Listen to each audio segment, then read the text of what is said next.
ಇದೆಲ್ಲ ವಿಷಯಗಳನ್ನು ಕೂಡ ವೇದಗಳಲ್ಲಿ ಬಂದಿದೆ. ಅನ್ಯಾನಿ ವಾಕ್ಯಾನಿ ಚ ವೈದಿಕಾನಿ ಅಂತ ವಾಕ್ಯಗಳೆಲ್ಲ ಕಲೆಕ್ಟ್ ಮಾಡಿಬಿಟ್ಟು ಮಧ್ವ ಮಂತ್ರಾರ್ಥ ಮಂಜರಿ ಅಂತ ಒಂದು ಪುಸ್ತಕ ಬರೆದಿದ್ದಾರೆ ಹಿಂದೆ. ನಾರಾಯಣ ಪಂಡಿತಾಚಾರ್ಯ ಅಂತ ಒಬ್ಬರು, ಅವರಲ್ಲ ಇನ್ನೊಬ್ಬರು ವಿಶ್ವನಾಥ ಸೂರಿ ಅನ್ನೋರ ಮಕ್ಕಳು, ಅವರು ಎಲ್ಲ ಮಧ್ವ ಮಂತ್ರಾರ್ಥ ಮಂಜರಿ ಇಂಥ ವಾಕ್ಯಗಳು ಎಲ್ಲೆಲ್ಲಿ ಸಿಗುತ್ತೆ ಸೇರಿಸಿಬಿಟ್ಟು ಎಲ್ಲ ಒಳ್ಳೆ ಗ್ರಂಥ ಮಾಡಿದ್ದಾರೆ. ಇಷ್ಟರಲ್ಲೇ ಪ್ರಿಂಟ್ ಆಗುತ್ತೆ. ಅನ್ಯಾನಿ ವಾಕ್ಯಾನಿ ಚ ವೈದಿಕಾನಿ ಸಪಂಚರಾತ್ರೋಕ್ತ ಪುರಾಣಕಾನಿ. ಪಂಚರಾತ್ರ ಮತ್ತು ಪಂಚರಾತ್ರಲ್ಲಿ ಹಿಡಿದೆ, ಪುರಾಣಗಳಲ್ಲಿ ಬಂದಿದೆ. ಪೃಷ್ಟಶ್ಚ ಭೀಷ್ಮೋತ್ರ, ಇದು ಒಂದೆರಡು ಕಡೆ ಬಂದ ವಿಚಾರಗಳಲ್ಲ, ಇದಿಷ್ಟು ವೇದೋಕ್ತ ವಿಚಾರಗಳು. ಪಂಚರಾತ್ರ, ಮಹಾರಾಮಾಯಣ, ಪುರಾಣ ಎಲ್ಲದರಲ್ಲೂ ಬಂದಿರತಕ್ಕಂಥ ವಿಚಾರಗಳು. ಪೃಷ್ಟಶ್ಚ ಭೀಷ್ಮೋತ್ರ ಯುಧಿಷ್ಠಿರೇಣ ತನ್ ಮೋಕ್ಷಧರ್ಮೇಶ್ವಪಿ ಕಿಂಚಿದಾಹ. ಧರ್ಮರಾಜ ಮಾತಾಡ್ತಾ ಮುಂದೆ ನಾವೇನು ಮಾಡಬೇಕು ಅಂತ ಕೇಳ್ತಾರೆ. ಏನಾಗತ್ತೆ ಅಂತ ಕೇಳಿದಾಗ ಭೀಷ್ಮರು ಹೇಳ್ತಾರೆ, ಪೃಷ್ಟ ಭೀಷ್ಮ ಯುಧಿಷ್ಠಿರೇಣ ಅತ್ರ. ಇದೇ ಸಮಯದಲ್ಲಿ ಭೀಷ್ಮರು ಧರ್ಮರಾಜನಿಂದ ಕೇಳಲ್ಪಟ್ಟಾಗ ಹೇಳ್ತಾರೆ, ತನ್ನ ಮೋಕ್ಷಧರ್ಮ ಪರ್ವದಲ್ಲಿ ಕಿಂಚಿ ಸ್ವಲ್ಪ ಹೇಳಿದ್ದಾರೆ. ಅದು ವಾಕ್ಯಗಳು ಸಿಗುತ್ತೆ ಅದರಲ್ಲಿ. ನೀವೆಲ್ಲ ಮತ್ತೆ ಅವತಾರ ಮಾಡ್ತೀರಿ ಅಂತ ಹೇಳ್ತಾರೆ, ಅವತಾರ ಮಾಡ್ತೀರಿ, ಲೋಕೋದ್ಧಾರ ಮಾಡ್ತೀರಿ ಅಂತೇಳಿ ತಿಳಿಸ್ತಾರೆ. ಅಲ್ಲಿ ಭೀಮಸೇನ ದೇವರು ಸೇರಿದ್ರೆ ಮಧ್ವ ರೂಪ ಅಂತ ಅಲ್ಲೂ ಸ್ಪಷ್ಟ ಆಯಿತು. ಅದೇ ರೀತಿ ಅರ್ಜುನಾದಿಗಳು ಅವತಾರ ಮಾಡ್ತಾರೆ ಎಂಬುದು ಸ್ಪಷ್ಟ ಆಯಿತು. ಎಲ್ಲ ವಿಷಯನೂ ಮಹಾಭಾರತದಲ್ಲಿ ಇವತ್ತು ಸಿಗತಕ್ಕಂಥಲ್ಲೂ ವಾಕ್ಯಗಳು ಸಿಗುತ್ತೆ ಅವೆಲ್ಲ ಕೂಡ. ಏವಂ ಪ್ರಯಾತೇಷು ಸಕೇಶವೇಷು ಸ್ವಾನೇವಲೋಕಾನ್ ಯದು ಪಾಂಡವೇಷು ಪರೀಕ್ಷಿತಾದ್ಯಾಸ್ತು ತದನ್ವಯೋತ್ಥಾ ವ್ಯಾಸಾನುಶಿಷ್ಟಾ ಪೃಥಿವೀಮರಕ್ಷನ್. ಏವಂ ಪ್ರಯಾತೇಷು ಸಕೇಶವೇಷು ಸ್ವಾನೇವ ಲೋಕಾನ್ ಯದು ಪಾಂಡವೇಷು ಪರೀಕ್ಷಿತಾದ್ಯಾಃ ತು ತದನ್ವಯೋತ್ಥಾಃ ವ್ಯಾಸಾನುಶಿಷ್ಟಾಃ ಪೃಥಿವೀಂ ಅರಕ್ಷನ್. ಏವಂ ಹೀಗೆ ಸಕೇಶವೇಷು ಪಾಂಡವೇಷು ಕೃಷ್ಣನ ಸಮೇತ ಪಾಂಡವರು, ಜೊತೆಗೆ ಯದು ಪಾಂಡವೇಷು ಯಾದವರು ಮೊದಲಾದವರೆಲ್ಲ ಸ್ವಾನೇವ ಲೋಕಾನ್ ಪ್ರಯಾತೇಷು ತಮ್ಮ ತಮ್ಮ ಲೋಕಗಳಿಗೆ ಸೇರಿಯಾದ ಮೇಲೆ, ಅದೆಲ್ಲ ಹಿಂದೆ ಯಾತಿವರು ಇದಿಷ್ಟು ಹೇಳಿದ್ದರಿಂದ ಉಪಸಂಹಾರ ಮಾಡ್ತಾ ಹೇಳ್ತಾರೆ. ಎಲ್ಲರೂ ಕೂಡ ಯಾದವರು ಪಾಂಡವರು ಮೊದಲಾದವರೆಲ್ಲ ಕೃಷ್ಣನ ಸಮೇತವಾಗಿ ತಮ್ಮ ತಮ್ಮ ಲೋಕಗಳನ್ನು ಸೇರಿಯಾದ ಮೇಲೆ ಪರೀಕ್ಷಿತಾದ್ಯಾಹಾತು ಪರೀಕ್ಷಿತ ರಾಜ ಮೊದಲಾದವರೆಲ್ಲ ತದನ್ವಯೋತ್ಥಾಹ ಅವರ ವಂಶದಲ್ಲಿ ಹುಟ್ಟಿದವರು, ಪಾಂಡವರ ವಂಶದಲ್ಲಿ ಹುಟ್ಟಿದವರು ಪರೀಕ್ಷಿತ ರಾಜ. ಇನ್ನು ವಜ್ರಾವತಾರದ ಯದುಗಳು ಅವರೆಲ್ಲ ಕೂಡ ವ್ಯಾಸಾನುಶಿಷ್ಟಾಹ ವೇದವ್ಯಾಸರ ಉಪದೇಶವನ್ನು ಪಡೆದು ಪೃಥಿವೀ ಮರಕ್ಷನ್ ಭೂಪಾಲನೆಯನ್ನು ಮಾಡಿದರು. ತೈಹಿ ಕ್ಷೇಮಕಾಂತೈಃ ಇಹ ಭಾರತಾದಿಶಾಸ್ತ್ರಾಣಿ ಶೃಣ್ವದ್ಭಿಃ ಅಶೇಷವಿದ್ಭಿಃ ವ್ಯಾಸಪ್ರಸಾದಾಚ್ಚ ಕಲೌ ಚ ಧರ್ಮೋ ಜ್ಞಾನಂಚ ಸುತ್ರಾತ ಮಗಾನ್ನನಾಶಂ. ತೈಃ ಕ್ಷೇಮಕಾಂತೈಃ ಇಹ ಭಾರತಾದಿಶಾಸ್ತ್ರಾಣಿ ಶೃಣ್ವದ್ಭಿಃ ಅಶೇಷವಿದ್ಭಿಃ ವ್ಯಾಸಪ್ರಸಾದಾತ್ ಚ ಕಲೌ ಚ ಧರ್ಮಃ ಜ್ಞಾನಂ ಚ ಸುತ್ರಾತಂ ಅಗಾತ್ ನಾನಾಶಂ. ಇಲ್ಲಿ ಕ್ಷೇಮಕಾಂತ ಅನ್ನೋ ಪದ ಇದೆ. ಎಲ್ಲರೂ ಕ್ಷೇಮಕಾಂತ ರಾಜ ಮಾಡಿ ಹಾಕಿಬಿಟ್ರು. ಕ್ಷೇಮಕಾಂತ ಅಲ್ಲ ಆತ, ಕ್ಷೇಮಕ. ಗೊತ್ತಾಯ್ತಾ? ಕ್ಷೇಮಕ ರಾಜ, ಕ್ಷೇಮಕ ಅಂತ, ಕ್ಷೇಮಕನವರೆಗೆ ಅಂತಿರೋದು. ಕ್ಷೇಮಕಾಂತನ ಮಾಡಿ ಎಲ್ಲರೂ ಕ್ಷೇಮಕಾಂತನ ಉಪಯೋಗಿಸ್ಬಿಟ್ಟಿದ್ದಾರೆ. ಅದು ಅರ್ಥ ಆಗದೇ ಇದ್ದವ್ರು ಕೈ ಬಿಟ್ಬಿಟ್ಟಿದ್ದಾರೆ. ಕೊನೆಯ ರಾಜ ಕ್ಷೇಮಕ, ಕೊನೆಯಾಗುವರೆ ಕ್ಷೇಮಕನೇ ಕೊನೆಯ ರಾಜ. ಯಾರು? ಪಾಂಡವ ವಂಶದಲ್ಲಿ.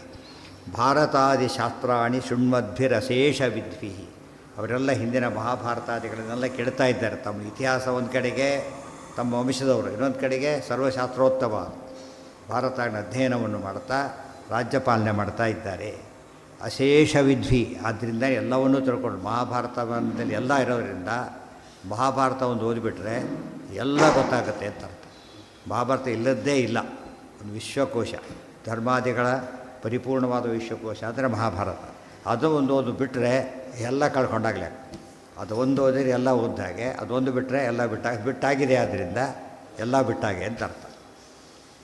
ವ್ಯಾಸಪ್ರಸಾದಾಚ್ಚ ಕಲೌ ಚ ಧರ್ಮ ಜ್ಞಾನಂಚ, ವೇದವ್ಯಾಸರ ಅನುಗ್ರಹದಿಂದ ಅವರೆಲ್ಲರೂ ಹೀಗೆ ಅಶೇಷ ವಿದ್ವಿ ಎಲ್ಲ ವಿಷಯ ತಿಳ್ಕೊಂಡವರಾಗಿ ರಾಜ್ಯಪಾಲನೆ ಮಾಡ್ತಿರಬೇಕಾದ್ರೆ ಕಲಿಯುಗದಲ್ಲೂ ಕೂಡ ಧರ್ಮ ಜ್ಞಾನಂಚ, ಧರ್ಮ ಮತ್ತು ಜ್ಞಾನಗಳು ಸುತ್ರಾತಂ ಚೆನ್ನಾಗಿ ರಕ್ಷಿತವಾಗಿ ಅಗಾನ್ನನಾಶಂ ನಾಶವಾಗಲೇ ಇಲ್ಲ. ಗೊತ್ತಾಯ್ತಾ? ಕ್ಷೇಮಕನವರೆಗೆ ಏನೇನು ನಡೀತು, ಧರ್ಮ ನಾಶವಾಗಲಿಲ್ಲ, ಜ್ಞಾನ ನಾಶವಾಗಲಿಲ್ಲ. ಅದಕ್ಕೆ ನಷ್ಟ ಧರ್ಮ ಜ್ಞಾನ ಲೋಕ ಕೃಪಾಲುಭಿ ಅಂಥೇಳಿ. ಧರ್ಮಜ್ಞಾನ ಹೋಗೋದು ಮಹಾಭಾರತ ಬಿಟ್ಟರೆ, ಧರ್ಮಜ್ಞಾನ ಮಹಾಭಾರತ ಓದಿದರೆ ಇವತ್ತು ಎಷ್ಟು ಇಂಪಾರ್ಟೆನ್ಸ್ ಕೊಡ್ತಾರೆ. ಇಷ್ಟಾದರೂ ಆ ಬಗ್ಗೆ ಗಮನ ಇಲ್ಲ. ಏನ ಪರಿಷತ್ ಆದಮೇಲೆ ಕ್ಷೇಮಕ ಕೊನೆಯ ರಾಜ. ಸುತ್ರಾತ ಮಗಾತ್ ನನಾಶಂ ಸಂವತ್ಸರಾಣಂತೂ ಸಹಸ್ರಕ್ಕೆ ಗತೇ. ಒಟ್ಟೇನಾಯ್ತು ಅಲ್ಲಿಗೆ 1000 ವರ್ಷ ಕಳೀತು.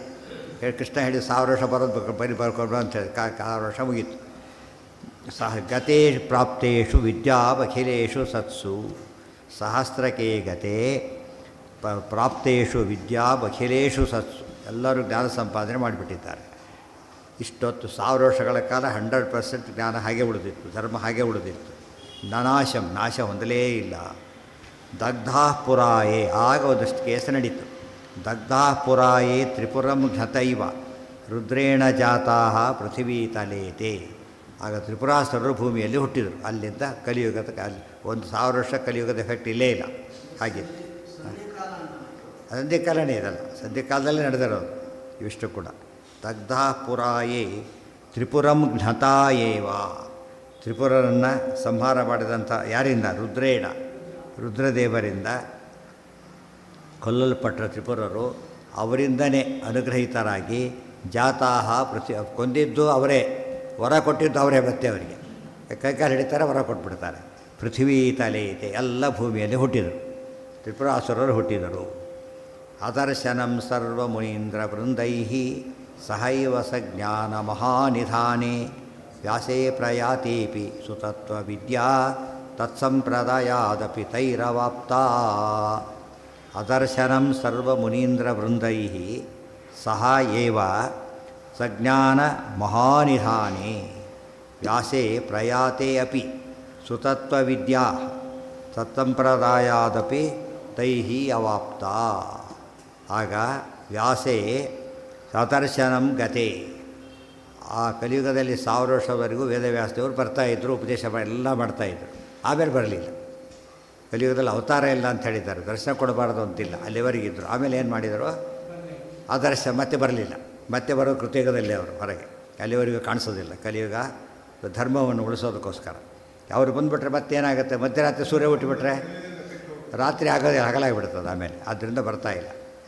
ಅಲ್ಲಿವರೆಗೂ ದೇವತೆಗಳ ಕಾಂಟ್ಯಾಕ್ಟ್ ಎಲ್ಲ ಇರ್ತಿತ್ತು. ಕೃತಾದಪಿ ಪರಂಚಕ್ರ ಹೇಳಿಬಿಟ್ಟಿದ್ದಾರೆ. ಆಮೇಲೆ ನಿಧಾನವಾಗಿ ಎಲ್ಲ ಅವರು ಅದೃಶ್ಯರಾದರು. ಆದರೂ ಕೂಡ ಏನಾಯಿತು? ವ್ಯಾಸೇ ಪ್ರಯಾತೇಪಿ ಸರ್ವ ಮುನೀಂದ್ರ ಮುನಿಗಳು ಬರೋದು ಬಿಟ್ಟುಬಿಟ್ರಿ ಕಡೆಗೆ. ವೇದವ್ಯಾಸರು ಬಂದರೆ ಶಿಷ್ಯರು ಬರ್ತಿದ್ರು, ಅವರು ಬರಲಿಲ್ಲ. ಈ ಸ್ಥಿತಿ ಒಂದೊಂದೇ ಇದಾಯಿತು. ಮುಖ್ಯಸ್ಥರು ಬರಲಿಲ್ಲ, ಫಾಲೋಯರ್ಸು ಬರೋದಿಲ್ಲ. ಆ ರೀತಿ ಆಯಿತು. ಸಹೈವ ಸಜ್ಞಾನ ಮಹಾನಿಧಾನೆ. ವೇದವ್ಯಾಸರು ಯಾರವರು? ಸಜ್ಞಾನ ಮಹಾನಿಧಾನೆ. ನಿಧಾನ ಅಂದರೆ ಆಶ್ರಯ, ಮಹಾನಿಧಾನ ಮುಖ್ಯಾಶ್ರಯ. ಸಜ್ಞಾನ ಸತ್ತಂದ್ರೆ ಆನಂದ ಜ್ಞಾನ, ಆನಂದ ಜ್ಞಾನಗಳಿಗೆ ಅತ್ಯಂತ ಮುಖ್ಯಾಶ್ರಯರಾದ ವೇದವ್ಯಾಸರು ಸಕಲ ಮುನಿಗಳ ವೃಂದದ ಸಮೇತವಾಗಿ ಅದರ್ಶನಂ ದರ್ಶನ ಕೊಡೋದು ನಿಲ್ಲಿಸಿದ ಮೇಲೆ ಪ್ರಯಾತೇಪಿ ಸುತತ್ವ ವಿದ್ಯಾ. ಇಷ್ಟಾದರೂ ಕೂಡ ತತ್ವವಿದ್ಯೆ ನಾಶ ಆಗಲಿಲ್ಲ. ಇಷ್ಟಾದರೂ ಕೂಡ ಉಳ್ಕೊಂಡು ಸತ್ವವಿದ್ಯೆ. ಯಾತಕ್ಕೆ ಅಂದರೆ ತತ್ಸಂಪ್ರದಾಯಾದಪಿ ತೈರವಾಪ್ತ. ಬರೀ ಸಜ್ಜನರೇ ಇದ್ದಿದ್ದರಿಂದ ಈ ಎಲ್ಲ ಕಡೆ ಕಾಮನ್ ಆಗಿಬಿಟ್ಟಿತ್ತಾಗ. ಆದ್ದರಿಂದ ತ್ರಿಪುರಾಸುರರು ಭೂಮಿಯಲ್ಲಿ ಹುಟ್ಟಿದಾಗ ಅವರಿಗೂ ಏನು ಬಂತು? ಸರಿಯಾದ ಜ್ಞಾನನೇ ಬಂದೋಯ್ತು. ಸರಿಯಾದ ಜ್ಞಾನ ಬಂದ ಮಾತ್ರಕ್ಕೆ ಅವ್ರು ಯೋಗ್ಯರು ಅಂತ ತಿಳ್ಕೊಬೇಕಾಗಿಲ್ಲ. Very important. ಎಂಥ ಮಹಾಪಂಡಿತನಾಗಿದ್ದರೂ ಕೂಡ ಅವನು ತಮ್ಮ ಯೋಗ್ಯನಾಗಿರ್ಬೋದು. ಯಾವ ಪಾಂಡಿತ್ಯನಿಲ್ಲದೆ ಏನಾಗಿರ್ಬೋದು? ಅವನು ಮುಕ್ತಿಯೋಗ್ಯನಾಗಿರ್ಬೋದು. ಯಾಕೆ ಡಿಫ್ರೆನ್ಸ್ ಇರೋದು ಜ್ಞಾನದಲ್ಲ, ಭಕ್ತಿ ಇಲ್ಲದೆ ಹೋದರೆ ಜ್ಞಾನಕ್ಕೇನಿಲ್ಲ. ಅದು ಬೇಕಾಷ್ಟು ಅಡುಗೆ ಒಂದೂ ತಿನ್ನಾಗಿಲ್ಲ, ತೊಗೊಂಡು ಏನು ಮಾಡಬೇಕು? ಅನ್ನ ಸೇರಿ ರುಚಿ ಬಂದರೆ ತಾನೇ ಮುಂದೆ ಪ್ರಶ್ನೆ ಬರೋದು. ಅನ್ನಕ್ಕೆ ರುಚಿ ಹೇಗೋ ಸಾಧನೆಗೆ ಭಕ್ತಿ ಆಗಿರಬೇಕು. ರುಚಿ ಒಂದಿಲ್ಲದೆ ಯಾರು ಏನು ಎಲ್ಲ ಮಾಡಿದರೆ ಎಲ್ಲ ಕೆಡಿಸಿದ್ದಾನೆ ಅಂತಾರಲ್ಲ ಹಾಗೆ. ರುಚಿ ಇದ್ದರೆ ಸಾಮಾನ್ಯ ಬರೀ ಯಾವುದು ಚಟ್ನಿಗೆ ಅಂದೇ ತಿಂದಾಕ್ಬಿಡ್ತಾರೆ. ಭಾರಿ ಆಯಿತು ಅಂತ ಹೇಳ್ತಾರೆ. ಅದಕ್ಕೆ ಭಕ್ತಿ ಒಂದು ಇಲ್ಲದೆ ಹೋದರೆ ಎಂದೂ ಕೂಡ ಸಾಧನೆಗೆ ಅರ್ಥ. ಇವರು ಸ್ವರೂಪದ ಭಕ್ತಿ ಇರೋ ಚಾನ್ಸ್ ಇಲ್ಲ. ಯಾತಕ್ಕೆ? ಹಸುರು ಭಕ್ತಿ ಸ್ವರೂಪದಲ್ಲೇ ಇಲ್ಲ. ಆದ್ದರಿಂದ ಅಷ್ಟೆಲ್ಲ ಮಾಡಿದರೂ ಕೂಡ ಏನು ಕೆಲಸಕ್ಕೂ ಬರಲಿಲ್ಲ. ಇದೆಲ್ಲ ಹೈಲೈಟ್ ಮಾಡ್ಕೋಬೇಕು. ಅವರ ಬರೀ ಪಾಂಡಿತ್ಯ ಕೊಡ್ಲಿಕ್ಕೆ ಹೋಗಬಾರ್ದು. ಏನು ಮಾಡಬೇಕು? ಕ್ವಾಲಿಟಿ ಮೇಂಟೈನ್ ಮಾಡಬೇಕು. 100 ಜನ 1000 ಜನ ಬೇಕಿಲ್ಲ ನಮಗೆ. ಎಷ್ಟು ಸಾಕು? ಒಳ್ಳೆಯವ್ರು ಸಿಕ್ಕಿ ದೊಡ್ಡ ದೊಡ್ಡ IAS ಅಲ್ಲಿ ಪ್ರತಿ ವರ್ಷ 100 ಜನ ಬರೋಲ್ಲ ಹೊರಗೆ, ಗೊತ್ತಾಯ್ತಾ? ಜಸ್ಟ್ ಕೌಂಟೆಡ್ ಅವರೆಲ್ಲ ಎಲ್ಲ ಒಟ್ಟು ಸೇರಿದ್ರು ಕೂಡ ಇಲ್ಲಿ ಒಂದು ಇದರಷ್ಟು ಬರೋಲ್ಲ ಅವರು. ಆದರೆ ಕ್ವಾಲಿಟಿ ಆಗಿರುತ್ತೆ ಅವ್ರದ್ದು, ಭಾರಿ ಒಳ್ಳೆ ಕ್ವಾಲಿಟಿ ವೈಸ್ ನಾವು ಗಮನ ಕೊಡದೆ ಹೋದರೆ ಕೆಟ್ಟೋಗ್ಬಿಡುತ್ತೆ. ಅದಕ್ಕೆ ಒಬ್ಬ ಬ್ರಾಹ್ಮಣ ಲಕ್ಷ ಬ್ರಾಹ್ಮಣ ಭೋಜನ ಆಯಿತು ಅಂತ ಹೇಳೋದಿಲ್ಲ. ಆ ರೀತಿ ಲಕ್ಷ ಬ್ರಾಹ್ಮಣರು ಬಂದು ಒಬ್ಬರು ಬ್ರಾಹ್ಮಣರ ಭೋಜನವೂ ಆಗೋದಿಲ್ಲ ಎಷ್ಟೋ ಸಲ. ಒಬ್ಬರು ಯೋಗಿರಿಲ್ಲದೆ ಹೋದರೆ ಪ್ರಯೋಜನ ಇಲ್ಲ. ಕ್ವಾಂಟಿಟಿ ಬೆಲೆ ಬರೋದು ಯಾವಾಗ? ಕ್ವಾಲಿಟಿ ಮೇಂಟೈನ್ ಮಾಡಿದರೆ. ಕ್ವಾಲಿಟಿನೂ ಫೈನ್, ಅದು ಭಾರಿ ಗ್ರೇಟ್. ವ್ಯಾಸರಾಜರ ಕಾಲಕ್ಕೆ 10,000 ಜನ ವಿದ್ಯಾರ್ಥಿಗಳು ಉನ್ನತ ವ್ಯಾಸಂಗ ಮಾಡ್ತಿದ್ರು. ಬಹುಶಃ ಒಂದು ಯೂನಿವರ್ಸಿಟಿಗೆ ಅಷ್ಟು ಸಾರಿ ಇವತ್ತಿಗೂ ಸಿಗೋದಿಲ್ಲ. 10,000 ಜನ ಭಾರಿ ಕಷ್ಟ. ಅಷ್ಟು ಜನ ಇದು, ಅದು ಬೇರೆ ಕ್ವಾಲಿಟಿ ಎರಡೂ ಉಳಿಸಿದವರು. ಇದತ್ತು ಬರೀ ಕ್ವಾಂಟಿಟಿ ಬರೋರು ಕರ್ಕೊಂಬಂದು ಎಳ್ಕೊಂಬಂದು ಕೂಡಿಸೋದು, ಹಾಗೆಲ್ಲ ಕೂಡಿಸ್ಬಾರ್ದು. ಪರೀಕ್ಷೆ ಮಾಡಬೇಕು. ಕರ್ಕೊಂಬರೋದು ತಪ್ಪಲ್ಲ, ಪರೀಕ್ಷೆ ಮಾಡಬೇಕು. ಅವನು ವೇದ ನಿಜಾನೂ ಅರ್ಹನ. ಒಂದು ಬುದ್ಧಿ, ಇನ್ನೊಂದು ಪ್ರಾಮಾಣಿಕತೆ, ಎರಡನ್ನು ಟೆಸ್ಟ್ ಮಾಡ್ತಾ ಹೋಗ್ಬೇಕು. ಅದಕ್ಕೆ ಅದು ಪರೀಕ್ಷೆ 1 ವರ್ಷ ಪರೀಕ್ಷೆ ಮಾಡಬೇಕು ಅಂತ ಹೇಳಿಲ್ಲ. ಪರೀಕ್ಷೆ ಮಾಡಿ ಅಲ್ಲಿಗೆ ಹೆಚ್ಚು ಕಡಿಮೆ ಏನಾಗುತ್ತೆ, ಅಲ್ಲಿಗೆ ನಿಶ್ಚಿತ ಆಗುತ್ತೆ ಅಂತ ಅರ್ಥ. ಆಗ ಶುರು ಮಾಡಬೇಕು. ಅಲ್ಲಿವರೆಗೂ ಬೇರೆ ಕೆಲಸ ಕೊಟ್ಟು ಇದನ್ನು ಮಾಡಿ ಅವ್ರನ್ನ ಪರೀಕ್ಷೆ ಬಿಡಬೇಕು ಅಂತಲ್ಲ. ಅಪ್ರಾಮಾಣಿಕತೆ ಕಂಡು ಬಂದರೆ ಯಾವ ದೃಷ್ಟಿಯಿಂದ ಏನು ಮಾಡಿಕೊಡೋದು ಇಟ್ಕೊಳ್ಳೋಕೆ, ಯಾಕೆ ಉಳಿದೋ ಕೆಟ್ಟೋಗ್ಬಿಡ್ತಾರೆ. ಅದರಿಂದ ಹೇಳಿಲ್ಲ 1000 ಒಳ್ಳೆ ಹಣ್ಣಿದೆ, ಒಂದು ಕೊಳೆತ ಹಣ್ಣು ಸೇರುತ್ತೆ, ಏನಾಗುತ್ತೆ ಅಲ್ಲಿಗೆ? ಒಂದು ಸರಿ ಹೋಗಲ್ಲ, ಅಷ್ಟೂ ಕೆಡುತ್ತೆ. ಇದನ್ನು ಹೈ ಲೆವೆಲ್, ಅದು ನಾವು ಮೇಲೆ ಹೋಗ್ತಾ ಇದು ತುಂಬ ಇಂಪಾರ್ಟೆಂಟ್. ಕಾಯಿ ಸ್ಟೇಜಲ್ಲಿ ಕೆಡೋದು ಬೇರೆ, ಹಣ್ಣು ಸ್ಟೇಜಲ್ಲಿ ಕೆಟ್ಟುಬಿಡುತ್ತೆ ಬೇಗ. ಒಳ್ಳೆ ಪಕ್ವವಾಗೋ ಕಾಲ ಇದು ಬರೋದರಿಂದ ಹಾಳು ಮಾಡಿಬಿಡುತ್ತೆ. ಇವತ್ತು ನಾವು ಅದು ಮೇಂಟೈನ್ ಮಾಡಿದರೆ ಸಂಖ್ಯೆಗೆ ಮಹತ್ವ ಕೊಡದೆ ಸತ್ವಕ್ಕೆ ಮಾಡೋರು 5 ಜನ, ಆ್ಯಕ್ಚುಲಿ 3 ಜನ, ಒಬ್ಬರು ನಿಜವಾಗ್ಲೂ ಒಬ್ಬರು, ಇವ್ರು 100 ಜನ ತೊಗೊಂಡು ಏನು ಮಾಡೋದು ದುರ್ಯೋಧನಾದಿಗಳು. ಆ ರೀತಿ ಬೆಳೆಸ್ಲಿಕ್ಕೆ ಹೋಗಬಾರ್ದು. ಪಾಂಡಿತ್ಯ ಬಂತು, ಪಟ ಹೊರಗೆ ಜಗತ್ತು ಸುಳ್ಳಾಗಲು ಸಾಧ್ಯ ಇಲ್ಲ. ಜಗತ್ತು ಸುಳ್ಳಲ್ಲ, ಜಗತ್ತು ಸತ್ಯನೇ. ಗೊತ್ತಾಯ್ತು? ಅದೇ ಹೇಳ್ತಿರೋದು, ಜಗತ್ತು ಸುಳ್ಳಲ್ಲ. ಈ ಹೇಳ್ತೀವಿ ಜ್ಞಾನ ಬರೋದು ಅಂದರೆ ಕಳ್ಳನಿಗೆ ಗೊತ್ತಿಲ್ಲ ರೂಲು, ಕಳ್ಳನಿಗೆ ಕಳ್ತನ ಗೊತ್ತಿಲ್ಲದೆ ಏನು ಮಾಡ್ತಿದ್ದ ಅವನು? ಓಪನಾಗೆ ಕಳ್ತನಕ್ಕೆ ಬರ್ತಿದ್ದ. ತಪ್ಪೊತ್ತು ಗೊತ್ತಾಗಿದ್ದಕ್ಕೆ ಬಲಿದಾಗ ಬರ್ತಾನೆ, ಕಿಟಕಿ ಹೊಡ್ಕೊಂಡು ಬರ್ತಾನೆ. ಯಾತಕ್ಕೆ? ಅದಕ್ಕೆ ಗೊತ್ತಿದ್ದರೂ ಏನು ಮಾಡ್ಲಿಕ್ಕೆ ಬರೋದಿಲ್ಲ ಅವನಿಗೆ, ಅದನ್ನು ಫಾಲೋ ಮಾಡ್ಲಿಕ್ಕೆ ಬರೋದಿಲ್ಲ. ನಿಜವಾಗ್ಲೂ ರೂಲ್ ಬ್ರೇಕರ್ಸಿಗೆ ಏನು ಗೊತ್ತಿರುತ್ತೆ? ರೂಲ್ ಭಾರಿ ಚೆನ್ನಾಗಿ ಎಷ್ಟೋ ಸರ್ತಿ ಇವ್ರಿಗೆ ಗೊತ್ತಿರಲ್ಲ, ಅದು ಆಡಿಟರ್ಸ್ಗೆ ಲಾಯರ್ಸಿಗೆ ಗೊತ್ತಿರೋದಿಲ್ಲ. ಏನು ಹೇಳಿದ್ರು ನೋಡಿ, ಅಲ್ಲಿ ನೋಡಿ ಇರುತ್ತೆ ನೋಡಿ ಅಂತ ಅವ್ರು ಕೇಳಿದರೆ ಅಲ್ಲಿದೆ ನೋಡಿ ಅಂತ ಹೇಳ್ತಾರೆ. ಅಷ್ಟು ಬುದ್ಧಿವಂತಿರ್ತಾರೆ. ಆದರೆ ಅದು ಪಾಲಿಸ್ಬೇಕು ಕಾನ್ಸೆಪ್ಟ್ ಇರೋದಿಲ್ಲ ಅವರಿಗೆ, ಬರೋದಿಲ್ಲ. ಅದೇ ಹೇಳ್ತಿರೋದು. ಅದನ್ನಷ್ಟೇ ಪ್ರಯತ್ನ ಪಡக்கூಡದು. ಅರ್ಥ ಆಯ್ತಾ? ಅದು ಒಳಗಿಂದ ಬರಹ ಮಾಡಬೇಕಾದ್ರೆ ಅದಕ್ಕೆ ಟೆಸ್ಟ್ ಮಾಡಿದರೆ ಗೊತ್ತಾಗುತ್ತೆ. ಉದ್ದೇಶಪೂರ್ವಕ ಕೆಲವು ಪದಾರ್ಥ ಬಿಟ್ಟು ನೋಡೋದು, ತೊಗೊಳ್ತಾನೆ ನೋಡಬೇಕಾದ್ರೆ ಉದ್ದೇಶ ಗೊತ್ತವರಿಗೆ. ಭೀಷ್ಮಾಚಾರ್ಯ ದ್ರೋಣಾಚಾರ್ಯ ಏನು ಮಾಡಿದರು? ಮೊಸರು ಹಿಡಿದಿದೆ ಒಂದು ಸಲ ಮಹಾಭಾರತದಲ್ಲಿ ಮೊಸರು ಹಿಡಿದು ಬಿಡುತ್ತೆ ಅವ್ರನ್ನ. ಅಲ್ಲಿ ಬಿಡಿಸ್ಕೊಳ್ಳೋ ಶಕ್ತಿ ಇದು, ದಿವ್ಯಾಸ್ತ್ರ ಗೊತ್ತು ಅವರಿಗೆ. ಕಾಪಾಡಿ ಅಂತ ಹೋಗಿದ್ರು. ಎಲ್ಲ ನೋಡ್ತಾ ಇರಿಸ್ಕೊಂಡ್ರು. ಅರ್ಜುನ ಬಂದು ಬಿಡಿಸಿದ ತಕ್ಷಣ ಅವ್ರಿಗೆ ಅರ್ಜುನ ಹೇಳಿದ್ರಿ, ಈಗ ಜಾಸ್ತಿ ಹೇಳ್ಕೊಡ್ತೀವಿ. ಅವರೇ ಸುಮ್ಮನೆ ಇಲ್ಲ, ಅವ್ರು ಏನೂ ಮಾಡೋಂಗಿಲ್ಲ. ಅವ್ರು ಯಾತಕ್ಕೆ? ಎದುರಿಗೆ ಕಾಣಿಸ್ತಾ ಇದೆ. ಅಷ್ಟು ಸ್ಕಾಲರ್ಶಿಪ್ ನನಗೆ ಕೊಡಲಿ ಅಂತ ಉಳಿದವ್ರು ಅಂದ್ಕೊಂಡಾಗಿಲ್ಲ. ಯಾತಕ್ಕೆ? ಮೆರಿಟ್ ಇದ್ದವ್ರು ಕೊಡ್ತಾರೆ, ಮೆರಿಟ್ ಇಲ್ಲ ನನಗೆ ಯಾಕೆ ಕೊಡಲಿ ಅಂತ ಕೇಳೋದಕ್ಕೆ ಹೋಗೋದಿಲ್ಲ ಅವರು. ಅದಕ್ಕೇ ಅರ್ಜುನ ಆಸ್ತಿ ಹೇಳ್ಕೊಡ್ತೇನೆ ಅಂತ ಹೇಳಿದ್ದನ್ನು ಪ್ರೂವ್ ಮಾಡಿದರು. ತಮ್ಮ ಶಕ್ತಿ ಇದ್ದರೂ ಕೂಡ ಬೆಳೆಸ್ಕೊಳ್ಳೋಕೆ ಬರದೇನೆ ಹುಡುಕಿದ ಹಾಗೆ ಮಾಡಿಬಿಟ್ಟು ಹುಡುಕು ಅಂತ ಹೇಳ್ತಾರೆ. ಅವನು ಹುಡುಕ್ತಾನೆ ಪ್ರಾಮಾಣಿಕನಾಗಿ, ಅವಾಗ ಗುಡ್ ಅಂತಾರೆ. ಕೆಲವು ಹುಡುಕ್ತಾ ಮಾಡಿ ಹೋಗಿಬಿಡ್ತಾರೆ. ಅವ್ರಿಗೆ ಗೊತ್ತು ಇವರು ಮೋಸಗಾರರು ಅಂತ. ಕೆಲವು ಅವರೇ ತೊಗೊಂಡಿರ್ಬೋದು. ಇದೆಲ್ಲ ಪರೀಕ್ಷೆಗಳು ಮಾಡಬೇಕು. ಯಾಕೆ ಅದು ಏನು ನಡೆಯುತ್ತೆ ಮೆಸೇಜ್ ಎಂಟೈರ್ ಸೊಸೈಟಿ ಮುಟ್ಟುತ್ತೋ ಅದು ಗಮನಿಸಬೇಕು. ಅದರ್ಶನಂ ಸರ್ವ ಮುನೀಂದ್ರ ವೃಂದೈ ಸಹೈವ ಸಜ್ಞಾನ ಮಹಾನಿಧಾನೆ ವ್ಯಾಸೇ ಪ್ರಯಾತೇಪಿ ಸುತತ್ವ ವಿದ್ಯಾ ತತ್ಸಂಪ್ರಸಾಯಾದಪಿ ತೈರ ನೋಡಿ, ಸಂಪ್ರದಾಯ ಉಳಿಸ್ಕೊಂಡ್ರೆ ವಿದ್ಯೆ ಉಳಿಯುತ್ತೆ. ಯೋಗ್ಯರಿದ್ದಕ್ಕೆ ನೀರು ಹರಿತಾ ಇರಬೇಕು. ಕೊಳಕು ಮಾಡೋನು ಬರ್ತಾನೆ ಅಲ್ಲಿಗೆ. ಬಟ್ ಯೋಗ್ಯರ ಸ್ನಾನಕ್ಕಾಗತ್ತೆ, ಪೂಜೆಗಾಗತ್ತೆ. ಬೀರು ಮಾತ್ರ ರಿಸಲ್ಟ್ ತಪ್ಸಕ್ಕೆ ಬರಲ್ಲ. ನದಿ ಹರಿತಿರ್ಬೇಕಾದ್ರೆ ಯಾರು ಬೇಕಾದ್ರೂ ಬರ್ತಾರೆ ಅಲ್ಲಿ, ಯಾಕೆ ಬೇಕಾದ್ರೂ ಉಪಯೋಗಿಸ್ತಾರೆ. ಅದನ್ನು ಯಾರೋ ಉಪಯೋಗಿಸ್ತಾರೆ ಅಂತ ನದಿ ಹರಿಸೋ ಬಿಟ್ಬಿಟ್ರೆ ಏನಾಗುತ್ತಾಗ ಒಳ್ಳೆಯವರಿಗೂ ಅಫೆಕ್ಟ್ ಆಗುತ್ತೆ. ಆದರೆ ಸಂಪ್ರದಾಯ ಕಟ್ ಮಾಡಬಾರ್ದು. ಇವತ್ತು ಎಷ್ಟೋ ಸರ್ತಿ ಮನೆಯಲ್ಲಿ ಎಲ್ಲ ಅಯೋಗ್ಯರಿದ್ದಾನೆ ತಿಳ್ಕೊಬೇಡ. ಸಂಪ್ರದಾಯ ಫಾಲೋ ಮಾಡಿಬಿಟ್ರೆ ಮುಂದೆ ಒಬ್ಬರು ಯೋಗ್ಯನು ಬಂದರೆ ಅದಿಷ್ಟು ಕಂಟಿನ್ಯೂ ಮಾಡಿಬಿಡ್ತಾರೆ. ಅಕಸ್ಮಾತ್ ಇಲ್ಲದೆ ಹೋದರೆ ಮನೇಲಿ ದೇವರಿದ್ದಾರಪ್ಪ, ಯಾರು ಪೂಜೆ ಮತ್ತೆ ಒಳ್ಳೆ ಬಂದ ಅದೇನು ಪೇಜಿ ತೆಗಿತಾನೆ ಮತ್ತೆ ಅವನೀಗ ದೇವ್ರನ್ನೇ ಕೊಟ್ಬಿಟ್ರಾಗ ಇರೋದೇ ಇಲ್ಲ. ಸಂಪ್ರದಾಯ ಉಳಿಸೋದಕ್ಕೆ ಒಳ್ಳೆಯ ಅರ್ಥ ಹೇಳ್ತಾರೆ. ಸಂಪ್ರದಾಯ ಒಳ್ಳೆಯ ಪದ್ಧತಿಗಳನ್ನು, ಅದಕ್ಕೆ ಕೃಷ್ಣ ಅರ್ಜುನ ಕೇಳ್ಕೊಂಡ. ಎಲ್ಲ ಹೋಗಿಬಿಡುತ್ತೆ ಸಂಪ್ರದಾಯ ಎಲ್ಲ ಕೂಡ. ಕುಲಧರ್ಮ, ಶಾಶ್ವತ ಕುಲಧರ್ಮಗಳೆಲ್ಲ ಹೋಗಿಬಿಡುತ್ತೆ ಅಂತ ಹೇಳ್ತಾರೆ. ಆಗ ಇದು ಇಂಪ್ಯಾಕ್ಟ್ ಏನಂತ ಗೊತ್ತಾಗುತ್ತೆ. ಇದು ಉಳಿಸ್ಬೇಕು. ಎಷ್ಟೋ ಸರ್ತಿ ನೋಡಿದ್ದೇನೆ, ಮಕ್ಕಳು ಶುದ್ಧ ಯೋಗ್ಯರು, ಇವರು ಭಾರಿ ವಿದ್ವಾಂಸರು, ಬಟ್ ಸರಿಯಾಗಿ ನೋಡಿಕೊಂಡ್ರು. ಮೊಮ್ಮಕ್ಕಳು ಭಾರಿ ಹುಟ್ಟಿದ್ರು ಅವರು. ಎಷ್ಟೋ ಜನ ನೋಡಿ ಮೊಮ್ಮಕ್ಕಳು ಭಾರಿ ಭಾರಿ. ಅಡಿಗೆವ್ರ ಮಕ್ಕಳು ಸುಧಾ ಪಂಡಿತರ ಪಾಠಗಳು ಅಷ್ಟಾಗಿದೆ ಎಷ್ಟೋ ಜನಗಳು ಅಡಿಗೆವ್ರ ಮಕ್ಕಳು. ಅದು ಹೋಗಿಬಿಟ್ಟಿದ್ರೆ ಪೂರ್ತಿ ಹೋಗಿಬಿಡ್ತಾಯಿತ್ತು. ಇದನ್ನು ಯೋಚನೆ ಮಾಡ್ತಾ ಇರಬೇಕು ಯಾವಾಗ. ಇದು ಎಷ್ಟು ಇಷ್ಟತ್ತು ಹೇಳ್ತಿರೋದು. ಬುದ್ಧಿ ಯೋಗ್ಯತೆ ಬೇರೆ, ಜ್ಞಾನದ ಯೋಗ್ಯತೆ ಬೇರೆ. ಅದು ಜ್ಞಾನ ಪಾಂಡಿತ್ಯ ಡಿಫರೆನ್ಸ್. ಜ್ಞಾನ ಅಂದ್ರೇನು, ಉಳಿಯೋದು ಬಂದರೆ ಜ್ಞಾನ, ಉಳಿದಿರೋದು ಬಂದರೆ ಪಾಂಡಿತ್ಯ ಅಷ್ಟೇ. ಪಾಂಡಿತ್ಯ ಕಷ್ಟಪಟ್ಟು ತರಿಸ್ಬಿಡ್ಬೋದು, ಜ್ಞಾನ ಕೊಡ್ಲಿಕ್ಕೆ ಬರೋದಿಲ್ಲ. ನೀವು ಬೇಕಾಷ್ಟು ನಿಯಮಗಳು ಹೇಳ್ಬೋದು, ಆದರೆ ಪ್ರಾಮಾಣಿಕತೆ ಅವನಲ್ಲೇ ಇಲ್ಲದೆ ಹೋದರೆ ಅದನ್ನು ಫಾಲೋ ಮಾಡ್ಲಿಕ್ಕೆ ಅವಾಗ ಸಾಗೋದಿಲ್ಲ ಅವನ ಕೈ. ದಗ್ಧ ಪುರಾಯೇ ತ್ರಿಪುರಂ ಘತ ಇವ. ವ್ಯಾಸೇ ಅಂದರೆ ಪ್ರಯತ್ನ ಬಿಡಬಾರ್ದು, ಹುಷಾರಾಗಿರ್ಬೇಕು. ಎರಡನ್ನೂ ಹೇಳಿದರು. ಸಂಪ್ರದಾಯ ನಿಲ್ಲಿಸಬಾರ್ದು, ಆದರೆ ಮುಂದೆ ಹೋಗ್ತಿರ್ಬೇಕು ಅದು. ಆದರೆ ಅದು ಕ್ವಾಲಿಟಿ ಮಾತ್ರ ಅವ್ರಿಗೆ ಗಮನ ಕೊಡ್ತಾನೆ ಇರಬೇಕು. ಇಲ್ಲದೆ ಹೋದ ಕಾಲಕ್ಕೆ ನಿರ್ವಾಹ ಇಲ್ಲ. ಅವ್ನು ಡ್ರೈವರ್ ಕೆಟ್ಟವ್ನು ಕುಡುಕ, ನಾವು ಮಧ್ಯದಾಗಿ ನಿಂತ್ಕೊಂಡ್ಬಿಟ್ಟಿದ್ದೀವಿ. ಏನು ಮಾಡಬೇಕು ಅವನೀಗ? ಅವ್ನು 2 ಬಕೆಟ್ ನೀರು ತಲೆ ಮೇಲೆ ಹಾಕಿ ಇಳಿಸಿ ಕಳಿಸ್ಬೇಕು ಅಷ್ಟೇ ಹೊರತು ಬಿಟ್ಟುಬಿಟ್ರೆ ಇಲ್ಲಿ ಯಾರೋ ಹುಲಿ ಸಿಂಹ ಬರುತ್ತೆ ಅಡವಿಯಲ್ಲಿ ನಿಂತಾಗ ಏನು ಮಾಡಬೇಕಾಗ. ಇವತ್ತು ಯಾವುದೋ ಫೋಟೋ ತೋರಿದ್ದು ಗೋಡಲ್ಲಿ ಮೇಲೆ ಚಿರತೆ ಮಲ್ಕೊಂಡ್ಬಿಟ್ಟಿದೆ, ರೋಡಲ್ಲಿ ಆರಾಮಾಗಿ ಚಿರತೆ ಕೂತ್ಕೊಂಡಿದೆ. ಕಾಡಲ್ಲಿ ಹೋಗ್ತಿರ್ಬೇಕಾದ್ರೆ ಭಾರಿ ಹುಷಾರಾಗಿರ್ಬೇಕು. ಸ್ವಲ್ಪ ಎಚ್ಚರ ತಪ್ಪಿದ್ರೆ ಯಾರು ಹತ್ರ ಹೋಗಿ ನೋಡಿದ್ರೆ ಏನು ಮಾಡ್ತಾರೆ ಆಗ? ಅದು ಹಿಡಿದು ಬಿಡಿಸ್ಕೊಳ್ಳೋಕೆ ಅಷ್ಟು ಸುಲಭ ಕೆಲಸ ಅಲ್ಲ. ಎಲ್ಲೆಲ್ಲ ಯಾರ್ಯಾರೋ ಇರಬಹುದು, ಆದ್ದರಿಂದ ಹುಷಾರಾಗಿರಿ ಅಂತ ಅರ್ಥ. ಸರ್ವ ಮುನೀಂದ್ರ ವೃಂದೈ ಸಹೈವ ಉತ್ಸಾದಿ ತತ್ವಾತ್ತು ಸುತತ್ವ ವಿದ್ಯಾ ತತ್ಸಂಪ್ರದಾಯಾದಪಿ ಸತ್ಸಂಪ್ರದಾಯ ತತ್ಸಂಪ್ರದಾಯದಿಂದಾಗಿ ತೈರವ ಅವರಿಗೂ ಸಿಕ್ತು. ಅದರ್ಶನ ಸಾಲಿಗ್ರಾಮ ಒಳ್ಳೆ ಸಿಗೋದು ಭಾರಿ ಕಷ್ಟ. ಒಳ್ಳೆ ಮಿಸಲ್ಲಿ ಹುಟ್ಟುಬಿಟ್ಟಿದ್ದಾನೆ, ಮನೆಯಲ್ಲೇ ಸಾಲಿಗ್ರಾಮ ಇದೆ, ಪೂಜೆ ಮಾಡೋ ಯೋಗ ಇಲ್ಲ ಅವನಿಗೆ, ಪೂಜೆ ಮಾಡೋಕ್ಕೆ ಬರೋದಿಲ್ಲ ಅವನಿಗೆ. ಇದೇ ಇನ್ನೊಬ್ರಿಗೆ ಕೊಡೋದು ಇಲ್ಲ, ಆ ಥರ ಕೆಲವರು ಇರ್ತಾರೆ. ಕೊಡಲಾರ ಬಿಡಲಾರ, ಪಾಪ ವೃದ್ಧಿ ಮಾಡ್ಕೊಳ್ಳೋಕೆ ಅವಕಾಶ ಅದು. ಎಂದೂ ಹಾಗೆ ಮಾಡಬಾರ್ದು. ಅವೆಲ್ಲ ಒಳ್ಳೆ ಸಿಕ್ಕಾಗ ಶ್ರುತೀನಾಂ ಶ್ರೀಮತಾಂ ಗೇಹೆ ಯೋಗಭ್ರಷ್ಟೋಭಿ ಜಾಯತೆ. ಯೋಗಭ್ರಷ್ಟರು ಹುಡ್ತಾರೆ ಗೊತ್ತು, ಅಯೋಗಿಗಳು ಹುಡ್ತಾರೆ, ಮಹಾರಾಕ್ಷಸರು ಹುಡ್ತಾರೆ. ಒಳ್ಳೆಯ ವಂಶದಲ್ಲಿ ಅಂಥ ಕೆಲಸ ಬೇಕಾಷ್ಟು ಕಡೆ ನೋಡ್ತೇವೆ ನಾವು. ಆದ್ದರಿಂದ ಮೆಕ್ಯಾನಿಕಲ್ಲಾಗಿ ಯಾವುದನ್ನು ಕೂಡ ನಾವು ಟೇಕನ್ ಫಾರ್ ಗ್ರಾಂಟೆಡ್ ಅನ್ಕೋಬಾರ್ದು.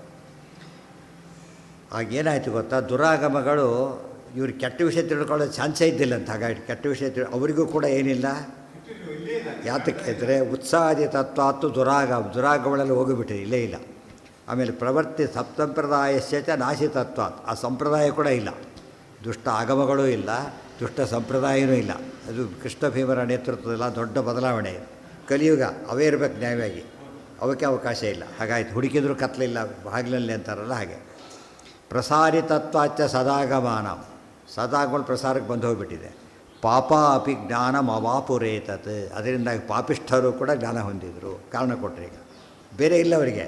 ಅವ್ರು ಬೇರೆ ಕಡೆ ಊಟ ಇಲ್ಲ, ಮಠಕ್ಕೆ ಹೋಗಲೇಬೇಕು ಅವರೀಗ, ಮಠದಲ್ಲಿ ಪ್ರಸಾದ ಉಡಲೇಬೇಕು. ಆದರೆ ಯೋಗ್ಯರಿಗೆ ಯಾರು ಹೆಲ್ಪ್ ಮಾಡುತ್ತೆ, ಅಯೋಗ್ಯರಿಗೆ ವೇಸ್ಟ್. ಅದಕ್ಕೆ ಹೇಳ್ತಾರೆ, ನೀವೆಲ್ಲ ಮಣ್ಣಲ್ಲಿ ಬೀಜ ಹಾಕಿದರೆ ಬೆಳೆಯುತ್ತೆ, ಕಲ್ಲು ಹಾಕಿದರೆ ಅದರಲ್ಲಿ ಏನೇನು ಹಾಕಿದರೂ ಕೂಡ ಅದು ಹಾಗೇ ಇರುತ್ತೆ, ಏನು ಚೇಂಜ್ ಆಗೋದೇ ಇಲ್ಲ.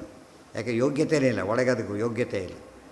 ಡೆಡ್ ಬೀಜ ಹಾಕಿದರೂ ಅಷ್ಟೇ, ಕೆಟ್ಟ ಬೀಜ ಹಾಕಿದರೂ ಅಷ್ಟೇ, ಮತ್ತು ಮುಖ್ಯವಾಗಿ ಕಲ್ಲು ಹಾಕಿದರೆ ಏನೇನೂ ಬೆಳೆಯೋದಿಲ್ಲ. ಅಷ್ಟಿದ್ದರೂ ಕೂಡ ಹಾಗಾಯಿತು.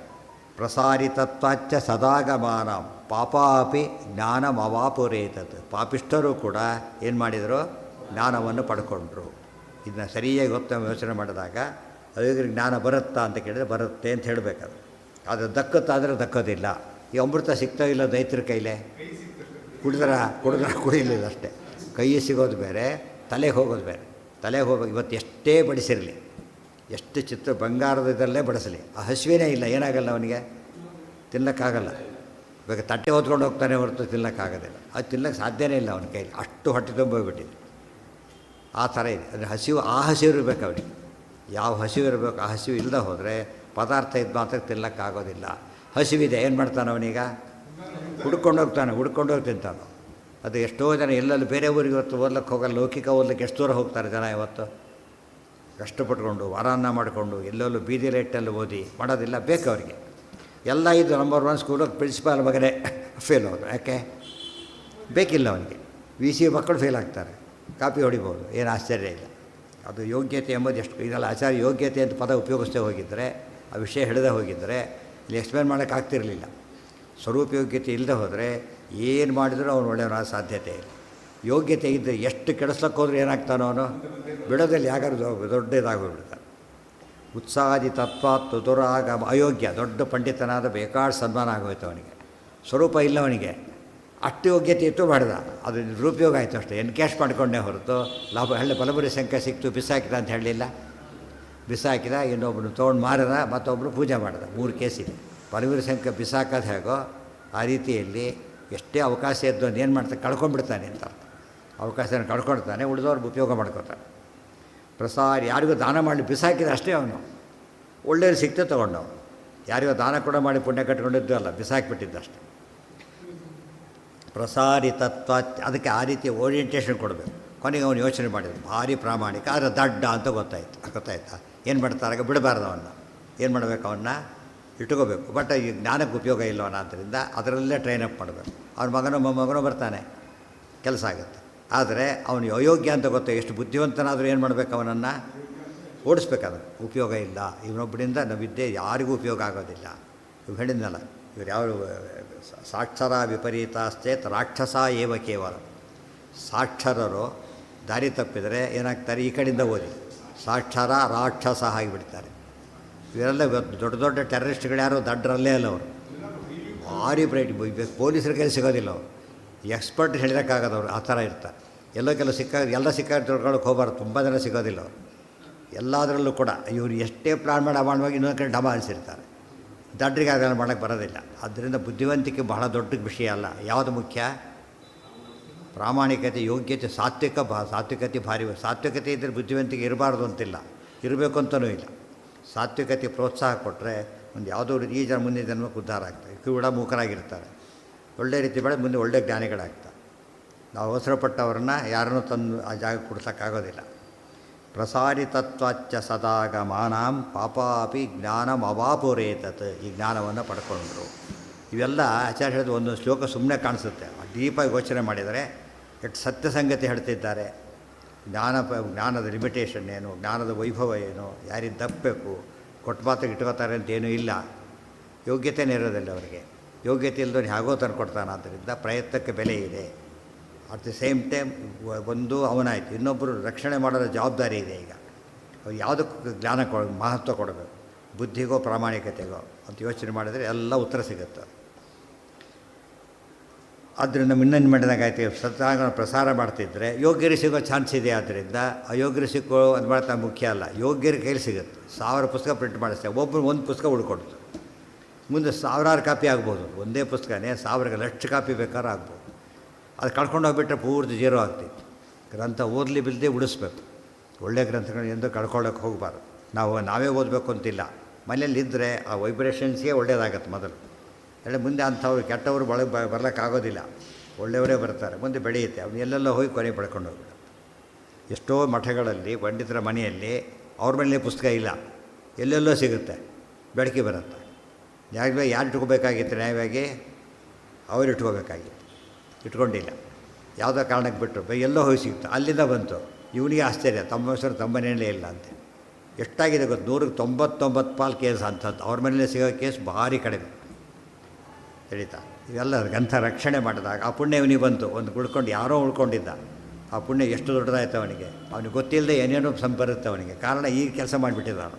ಅದು ಅನ್ನೋಯಿಂಗ್ಲೇ ಎಷ್ಟೋ ಸಲ ನೋಯಿಂಗ್ಲೇ ಮಾಡಬೇಕು ಅಂತ ಏನೋ ಸಿಕ್ಕತ್ತಿ ಇಟ್ಕೊಂಡಿದ್ದ ಮನೆ. ಯಾರೋ ಬಂದು ಕೇಳಿದ್ರು, ಇದು ಯಾವುದೋ ಇದೆ ನೋಡಿ ಬರುತ್ತೆ ಅಂತ ತೋರಿಸ್ದ. ಅತಿ ಶ್ರೇಷ್ಠವಾದ ಪುಸ್ತಕ, ಎಷ್ಟು ಖುಷಿಯಾಗಿ ಎಷ್ಟು ಪುಣ್ಯ ಬರುತ್ತೆ ಅವನು. ಅವ್ನು ದುಡ್ಡು ಇಸ್ಕೊಳ್ಳಿ, ಏನೋ ತೊಗೊಂಡು ನನಗೆ ಯಾಗೂ ಬೇಕಿದ್ದಿಲ್ಲ ತೊಗೊಂಡೋಗಿ ಅಂದ್ಬಿಟ್ಟು ದುಡ್ಡು ಕೂಡ ಇಸ್ಕೊಳ್ಳಿಲ್ಲ ಕಡೆಗೆ ಅವನು. ಅಂಥವ್ರಿದ್ರೆ ಬೇಕಾಡ್ತಾರೆ ಇದ್ದಾರಂಥವ್ರು. ಎಷ್ಟು ಪುಣ್ಯ ಬಂತು ಅವರಿಗೆ. ಕಮರ್ಷಿಯಲ್ ಆಗಿಲ್ಲ ಈ ಟೈಮ್ನಲ್ಲಿ, ಕಮರ್ಷಿಯಲ್ಲೂ ಆಗಿಲ್ಲ, ಒಳ್ಳೆ ಗ್ರಂಥಗಳು ಕೊಡುತ್ತು ಹೋಯಿತು. ಅವು ಬಂದು ಅವನ ಹೆಸರು ಹೇಳ್ತಾರೋ ಬಿಡ್ತಾರೋ, ಅವನಿಂದ ಆಗಿದ್ದು ಸತ್ಯ. ಅದು ಅವ್ನು ನೆಪ ಆದ, ನಿಮಿತ್ತವಾದ. ಆ ನಿಮಿತ್ತಕ್ಕೆ ಬೇಕಾಷ್ಟು ಪುಣ್ಯ ಇದೆ. ಶುನಾಪುರ ಯಾವತ್ತು ಮನೆ ಪುಸ್ತಕ ಓದೋರಿಲ್ಲ ಅಂದರೆ ಬಿಸಾಕಿಬಿಡ್ತಾರೆ, ಇಲ್ಲ ಎಸಿತಾರೆ, ಇಲ್ಲ ಸುಡ್ತಾರೆ, ಇಲ್ಲ ಯಾರಿಗೋ ಕೊಟ್ಬಿಡ್ತಾರೆ. ಹಾಗಾಗೋದ್ರ ಬದಲು ಮುಂದೊಬ್ಬನು ಬರಲಿ ಅಂತ ಅಂದ್ಕೊಂಡ್ರೆ ಏನಾಗುತ್ತದೋ ಹಾಗೇ ಆಗುತ್ತೆ, ಎಷ್ಟೋ ಸಲ ಆಗುತ್ತೆ. ಶುನಾಪುರೋಡಾಶಂ ಇವ ಅವಲೀಢಂ ಪುರಾಶ ಅವಲೀಢಂ ವೇದಶ್ರುತಿಂ ವಾ ಅಂತ್ಯಜನೈರವಾಪ್ತಾಂ ಅನಂತ ದುಃಖಾಪ್ತಿ ಸುಯೋಗ್ಯ ದೈತ್ಯೈ ವಿದ್ಯಾಮವಾಪ್ತಾಂತು ನ ಸೇವೆರೇ ಸುರಾಹ. ಶುನ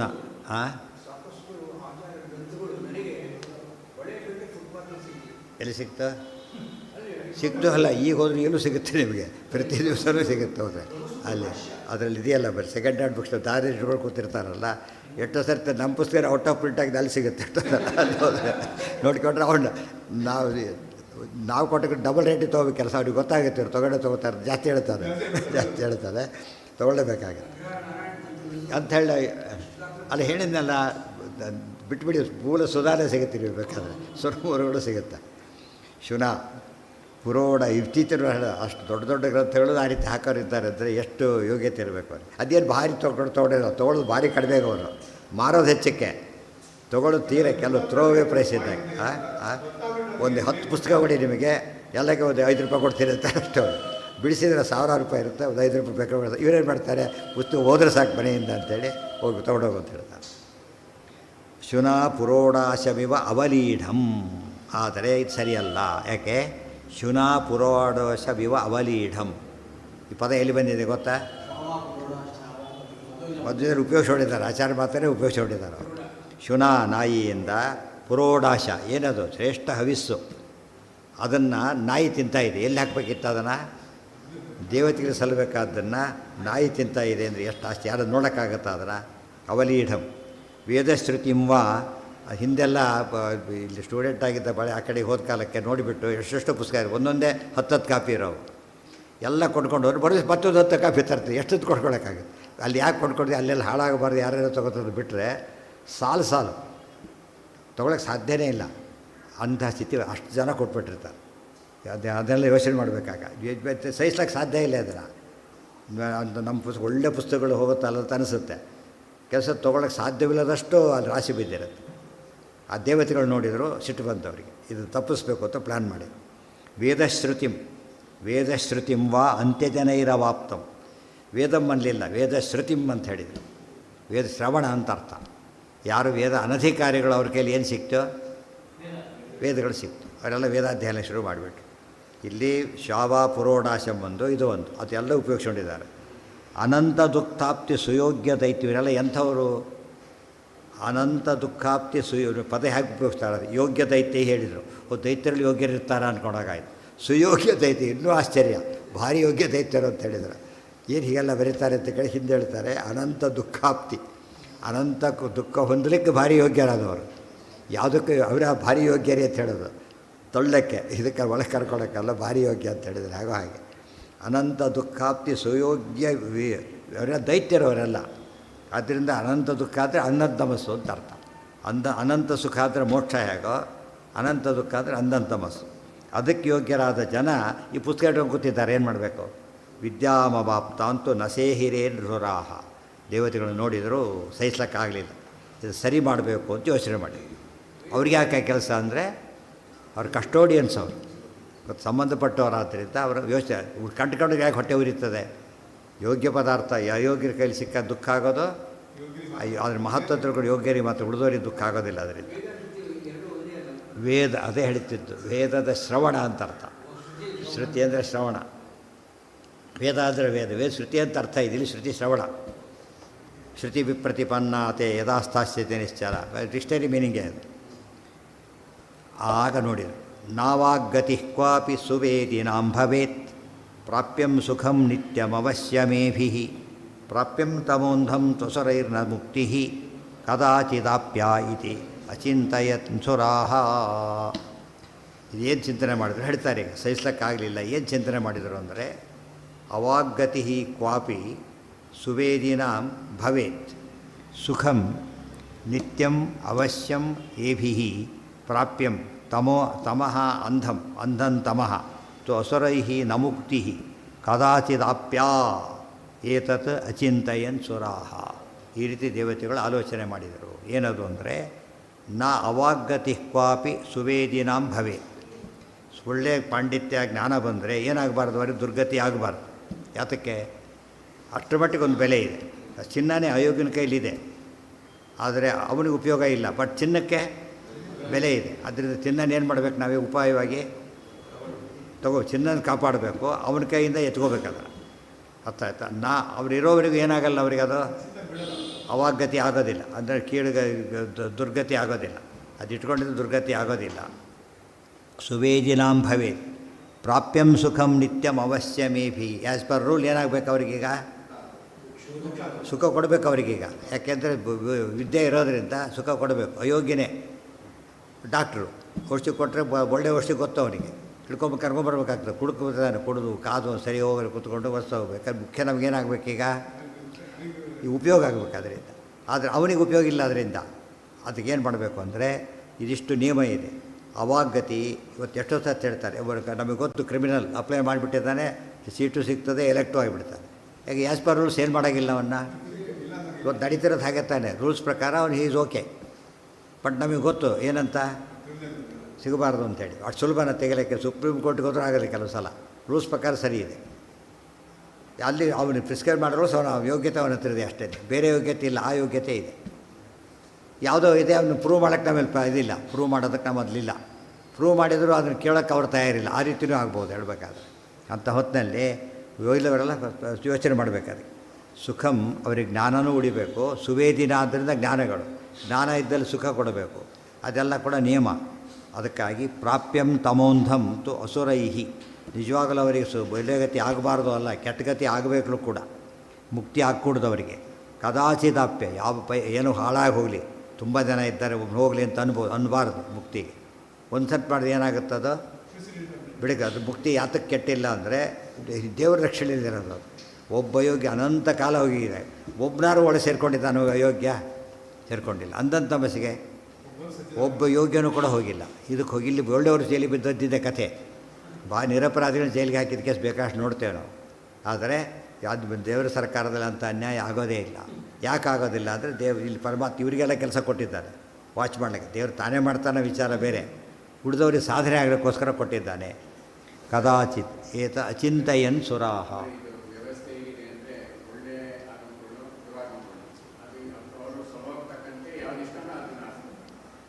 ಎರಡು ಇದ್ದಾಗ ಇನ್ನೊಂದು ಇಲ್ಲೇ ಇಲ್ಲ. ಈಗ ನಿಮಗೆ ಈರುಳ್ಳಿ ಸಿಗ್ತಾನೇ ಇಲ್ಲ, ಬೆಳ್ಳುಳ್ಳಿ ಸಿಗ್ತಾನೇ ಇಲ್ಲ. ಏನು ಮಾಡಬೇಕು ಇವಾಗ? ಹೇಳಿ ಬಟ್ಸಲ್ಲಿ ಹೋದರೆ ನಿಮಗೆ ನಿಶ್ಚಿಂತ ಹಾಕೋದಿಲ್ಲ, ಊಟ ಮಾಡಲೇಬೇಕು, ಬೇರೆ ದಾರಿ ಇಲ್ಲ. ವ್ರತದಡಿಗೆ ಇರುತ್ತೆ, ನೀವು ವ್ರತ ಮಾಡೋದಿಲ್ಲ, ಆದರೂ ಕೂಡ ಏನು ಬೇರೆ ದಾರಿ ಇಲ್ಲ. ಆ ಸ್ಥಿತಿ ಬಂದ್ಬಿಡಿ. ನೋಡೋದಕ್ಕೆ ಮಠಕ್ಕೆ ಹೋಗಿದ್ದು ಸತ್ಯ, ಊಟ ಮಾಡಿದ್ದು ಸತ್ಯ, ವ್ರತದಲ್ಲಿ ಮಾಡಿದ್ದು ಸತ್ಯ.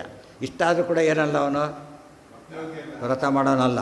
ಊಟ ಮಾಡೋಕ್ಕವರು ಬೈಕೋತಾರೆ, ಊಟ ಮಾಡಿರ್ತಾರೆ ಹೊರತು ಏನು ಮಾಡಿರೋ ಬಿಡುವ ಇಲ್ಲ. ಹಸಿವಾಗಿದೆ ತಿನ್ನಬೇಕು, ಆದರೆ ಬಿಟ್ಟರೆ ಉಪವಾಸ ಇರಬೇಕಾಗತ್ತೆ. ತಿಂದರೆ ವ್ರತ ಆಗುತ್ತೆ, ಹಾಳಾಗಿ ಹೋಗಲಿ ಅಂತ ಹೋಗ್ತಾನೆ ಅಷ್ಟೆ. ಕದಾಚಿದಾಪ್ಯ ಏತದ್ ಇತಿ. ಈ ರೀತಿಯಾಗಿ ದೇವತೆಗಳೆಲ್ಲ ಯೋಚನೆ ಮಾಡಿದರು. ಇವರೆಲ್ಲ ಯಾಕೆ ಯೋಚನೆ ಮಾಡಬೇಕು, ತಲೆ ಕೆಡಿಸ್ಕೋಬೇಕು ಇದಕ್ಕೆ ಅಂದರೆ ಜ್ಞಾನಪ್ರದಾನಾಯ ಸತಾಂ ತದನ್ಯ ನಾಮಪ್ರಣಾಶಾಯ ಚ ವಿಷ್ಣು ನೈತೇ. ಈ ಪದ ನೆನ್ಪಿಟ್ಕೋಬೇಕು. ಅವರೆಲ್ಲ ಕ್ಲುಪ್ತಾಹ ತತಸ್ತೆ ಸವಿರಿಂಚಿ ಶರ್ವಾಹ ವಿಜ್ಞಾಪಯಾಮಾಸು ರೂಪೇತ್ಯ ವಿಷ್ಣುಂ. ದೇವತೆಗಳ ಕೆಲಸ ಏನು ಗೊತ್ತಾ? ಜ್ಞಾನಪ್ರದಾನಾಯ ಸತಾಂ. ಸಜ್ಜನರಿಗೆ ಜ್ಞಾನ ಸಿಗಬೇಕು. ಆ ರೀತಿ ವ್ಯವಸ್ಥೆ ಮಾಡೋದು ಯಾರ ಕೈಲಿದೆ? ತತ್ವಾಭಿಮಾನ ದೇವತೆಗಳದ್ದು ಕೆಲಸ ಇದೆ ಅವರಿಗೀಗ. ತದನ್ಯ ಜ್ಞಾನ ಪ್ರಣಾಶಾಯ.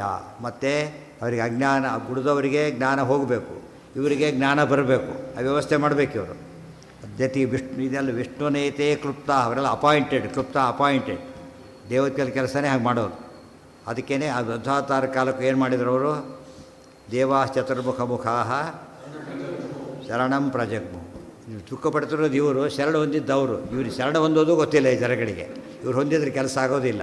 ಒಬ್ಬ MLA ರೆಕಮೆಂಡ್ ಮಾಡ್ತಾರೆ, MP ರೆಕಮೆಂಡ್ ಮಾಡ್ತಾರೆ. ಯಾಕೆ ಬೆಲೆ ಇದೆ ಅದಕ್ಕೆ?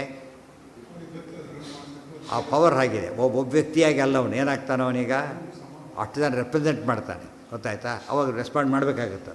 ಒಬ್ಬನೇ ಹೋಗಿ ಎಷ್ಟು ಜನ ಕೂತ್ಕೊಂಡ್ರು ಕೂಡ ಕೇಳೋದಿಲ್ಲ, ಗೊತ್ತಾಯ್ತಾ? ದೇವತೆಗಳಿಗೆ ಕೆಲಸ ಇದೆ ಈಗ. ಅದಕ್ಕೆ ಯಾತಕ್ಕೆ ಏನು ಎಕ್ಸ್ಪೆಕ್ಟ್ ಮಾಡ್ತಾರೆ ಜನ? ಈಗ ಎಲೆಕ್ಟ್ ಆಗಿದ್ದೀರಿ, ನಮಗೆ ಸರಿಯಾದ ಕೆಲಸ ಮಾಡಿಕೊಡಿ ಅಂತ ಕೇಳ್ತಾರೆ. ಯಾಕೆ? ಅವು ಉದ್ದೇಶ ಇರೋದೇ ಅದಕ್ಕೆ ಅವರಿರೋದು. ಅವ್ರ ಹೆಲ್ಪ್ ಅಲ್ಲ, ಅದು ಡ್ಯೂಟಿ. ಅದು ಎಕ್ಸ್ಟ್ರಾ ವರ್ಕ್ ಅಂತ ತಿಳ್ಕೊಬೇಕಾಗಿಲ್ಲ.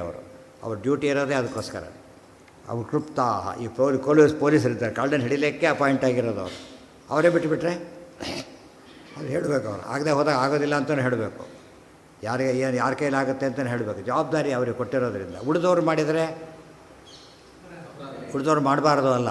ವಿಷ್ಣು ಸರ್ವೋತ್ತಮತ್ವನ ಯತಿಗಳೇ ಮಾಡಬೇಕು ಮಾಡಬೇಕು ಅಂತಲ್ಲ.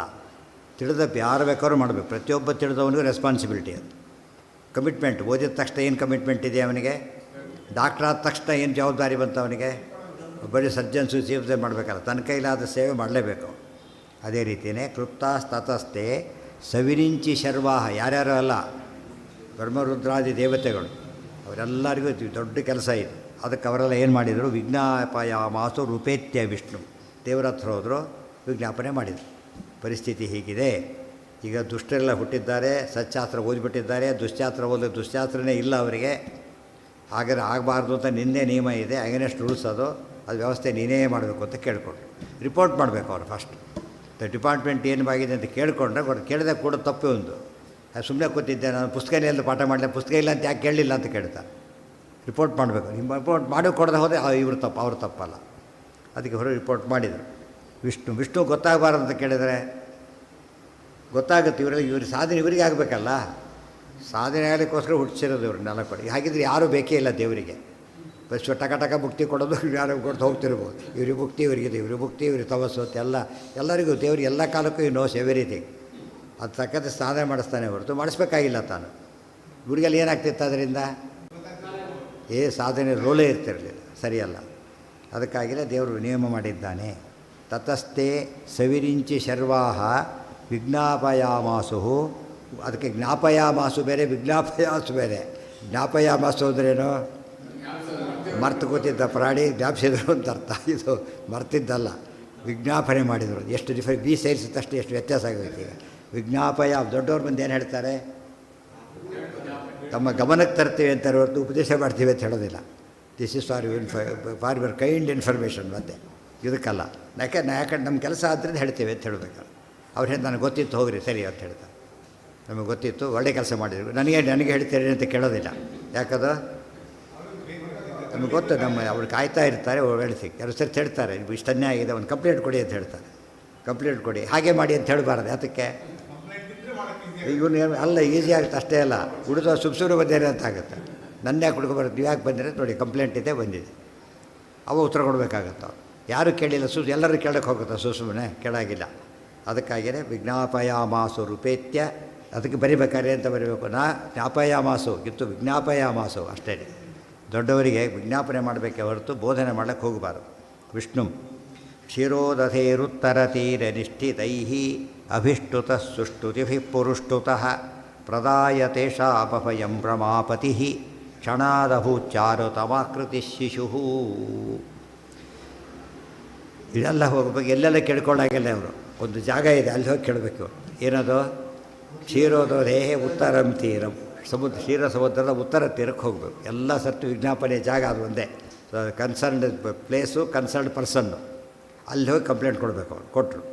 ಕ್ಷೀರೋದಧೇರುತ್ತರ ತೀರ ನಿಷ್ಠಿತೈ ಅಭಿಷ್ಟುತಃ, ಸ್ತುತಃ ಅಭಿಷ್ಟುತಃ, ಭಾರಿ ದೊಡ್ಡದಾಗಿ ಸ್ತೋತ್ರ ಮಾಡಿದರು. ಸುಷ್ಟುತಿಭಿ ನೋಡಿ, ಅವರೇ ಮಾಡಿಕೊಂಡು ಸ್ತೋತ್ರ ಮಾಡೋಕ್ಕೆ ಹೋಗಬಾರ್ದು. ಸುಷ್ಟು ಒಳ್ಳೆಯ ದೊಡ್ಡವ್ರು ಮಾಡಿ, ಉತ್ತಮ ಉನ್ನತ ಪ್ರಾರ್ಥಿತ ಶೇಷ ಸಂಸಾಧಕ, ನಮಗಿಂತ ದೊಡ್ಡವ್ರು ಮಾಡಿದಂಥ ಸ್ತೋತ್ರ ನಾವೆಲ್ಲ ನಾವೇ recommend I may be appointed ಜಾಸ್ತಿ ಕೇಳ್ಕೊಂಡು ಹೋಗಬಾರ್ದು. ಇನ್ನೊಬ್ಬರು ಮಾಡಬೇಕು ಆ ಕೆಲಸನ. ಅವ್ರು ಯಾರಾಗಿರ್ಬೇಕು, ಅವರು ಉತ್ತಮರಾಗಿರಬೇಕು, ಹೇಳೋ ಕಾಂಪಿಟೆನ್ಸ್ ಇರಬೇಕು. ಅದಕ್ಕೋಸ್ಕರನೇ ಸುಷ್ಟುತಿವಿ, ಸುಸ್ತುತಿ ಒಳ್ಳೆಯ ಸ್ತೋತ್ರಗಳಿಂದ ಪ್ರಾರ್ಥನೆ ಮಾಡಿದರು. ತಾವು ಮಾಡ್ಕೊಂಡು ಹೇಳಬಾರ್ದು ಅಂತಲ್ಲ, ತಮ್ಮ ಪ್ರಾರ್ಥನೆಗೆ ಸಾಕೋದು. ಬಟ್ ಸಿದ್ಧಿ ಬರಬೇಕಾದ್ರೆ ಏನಾಗಬೇಕು, ಅಪ್ಲಿಕೇಶನ್ ಇರ್ಬೋದು, ಅಪ್ಲಿಕೇಶನ್ ಕೊಡಲಿ, ಬಟ್ ರೆಕಮೆಂಡೇಷನ್ ತಾನೇ ಮಾಡ್ಕೊಳ್ಳಾಗಿಲ್ಲ, ಕೊಡಬೇಕದು. ಹಾಂ ಏನ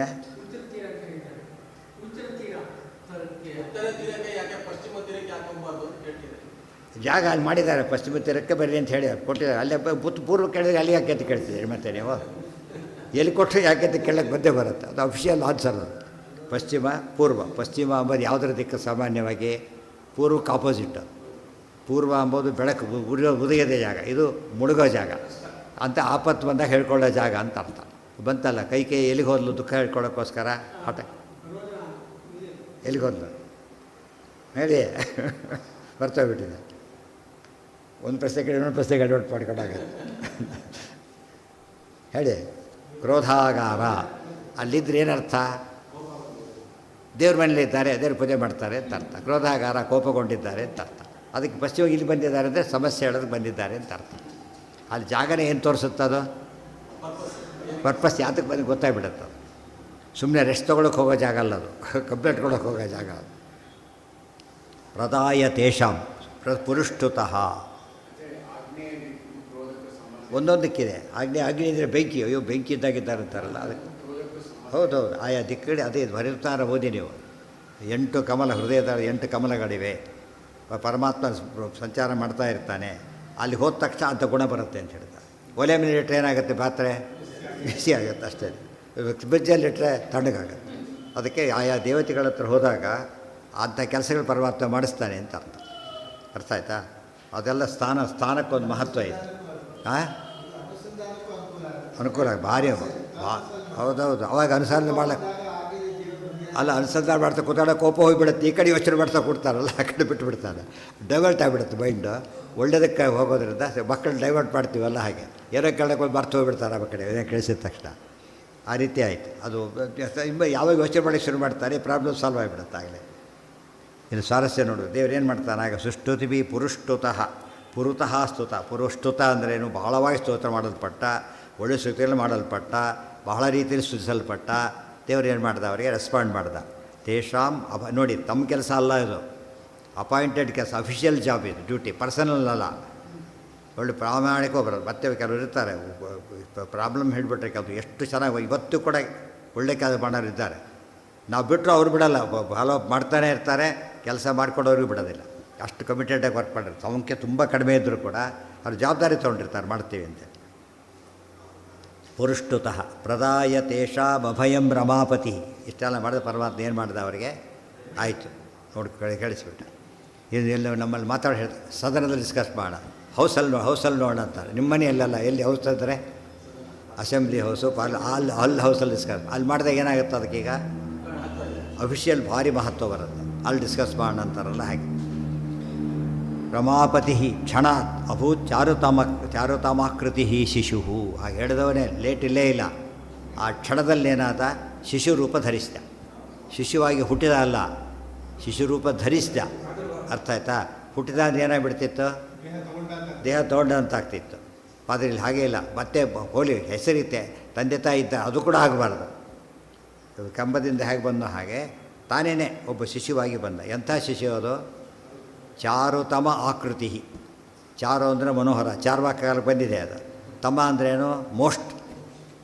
ಚಾರುತರ ಚಾರುತಮ ಆಕೃತಿ ಶಿಶು.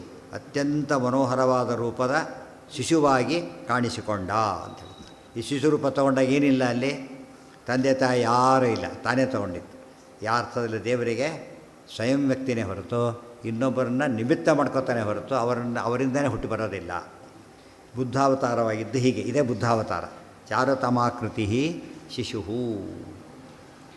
ಯಸ್ತ್ರೈ ಪುರಾಣಂ ಪ್ರಥಮೋತ್ರ ವ್ಯಾತಃ ಶುದ್ಧೋದನೆತ್ತೇವ ಜಿನೇತಿ ಚೋಕ್ತಃ ಕ್ಷೇತ್ರೇ ಗಯಾಖ್ಯೇಶ್ಯ ಶಿಶುಂ ಪ್ರಜಾತಂ ಸಂಪ್ರಾಸ್ಯ ದುರೇತ್ರ ಬಭೂವ ವಿಷ್ಣು. ಏನಾಗಿತ್ತು? ಯಸ್ತ್ರೈ ಪುರಾಣಂ ಪ್ರಥಮೋತ್ರ ಜಾತಃ. ತ್ರಿಪುರಾಸುರರಲ್ಲಿ ಪ್ರಥಮ 3 ಜನದಲ್ಲಿ ಮೊದಲನೇವನು ಅಂದರೆ ಭಾಳ ಸೀನಿಯರ್ ಮೋಸ್ಟ್. ಅದರಲ್ಲಿ ಅವನೇನಾಗಿ ಹುಟ್ಟು ಶುದ್ಧೋದನೆತ್ತೇವ, ಶುದ್ಧೋದನ ಎಂಬುದಾಗಿ ಹುಟ್ಟಿ ಬಂದಿದ್ದ. ಜಿನ ಅಂತ ಅವನು ಇನ್ನೊಂದು ಹೆಸರು, ಜಿನೇತಿ ಚೋಕ್ತಃ. ಕ್ಷೇತ್ರೇ ಗಯಾಖ್ಯೆ. ಹುಟ್ಟಿದ್ದೆಲ್ಲಿ? ಪರಮಾತ್ಮ ಅವನಿದ್ದಿದ್ದು ಅಲ್ಲಿ. ಪರ್ವತ ಅವತಾರ ಮಾಡಿ ಬುದ್ಧಾವತಾರವಾಗಿದ್ದೆಲ್ಲಿ? ಗಯಾ ಕ್ಷೇತ್ರದಲ್ಲಿ. ಅದಕ್ಕೆ ಬುದ್ಧಗಯ ಅಂತಲೇ ಕರೀತಾರೆ.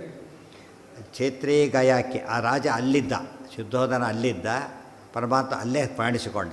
ಅಷ್ಟೊತ್ತು ಏನಾಗಿತ್ತು ಅಂದರೆ ಅಸ್ಯ ಶಿಶುಂ ಪ್ರಜಾತುಂ. ಆವಾಗ ಅದೇ ಕಾಲಕ್ಕೆ ಅವನೊಂದು ಮಗು ಹುಟ್ಟಿತ್ತು. ಶಿಶುವನ್ನು ಕೂಸಾಗಿತ್ತು. ಪರಮಾತ್ಮ ಕೂಸಿನ ದೂರ ಹಾಕಿದ, ತಾನಲ್ಲಿ ಮಲ್ಕೊಂಡ ಬಂದು.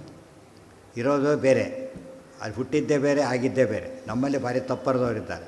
ಆ್ಯಕ್ಚುಲಿ ಸಾಕ್ಷಾತ್ ಬುದ್ಧಾವತಾರ ಅಲ್ಲ ಇದು. ಇಷ್ಟೇ ಇದು. ಮುಂದೆ ಹೇಳ್ತಾರೆ, ಪ್ರಜಾತಂ ಸಂಪ್ರಾಸ್ಯ ದೂರಕ್ಕೆ ಹಾಕಿದ.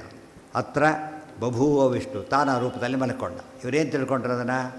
ಇಲ್ಲಿ ಹೇಗೆ ಎಕ್ಸ್ಚೇಂಜ್ ಆಯ್ತಲ್ಲ, ಹುಟ್ಟಿದ್ದು ಹೆಣ್ಣು, ವಸುದೇವ ಮನಸ್ಸಿದ್ದು ಕೃಷ್ಣನನ್ನು, ತಮ್ಮ ಮಗ ಅಂತ ತಿಳ್ಕೊಂಡ್ಬಿಟ್ರಲ್ಲ, ಹಾಗಾಯ್ತು ಇದು ಕೂಡ. ಕೃಷ್ಣಾವತಾರನೂ ಹಾಗೆ ಮಾಡಿದ್ದು.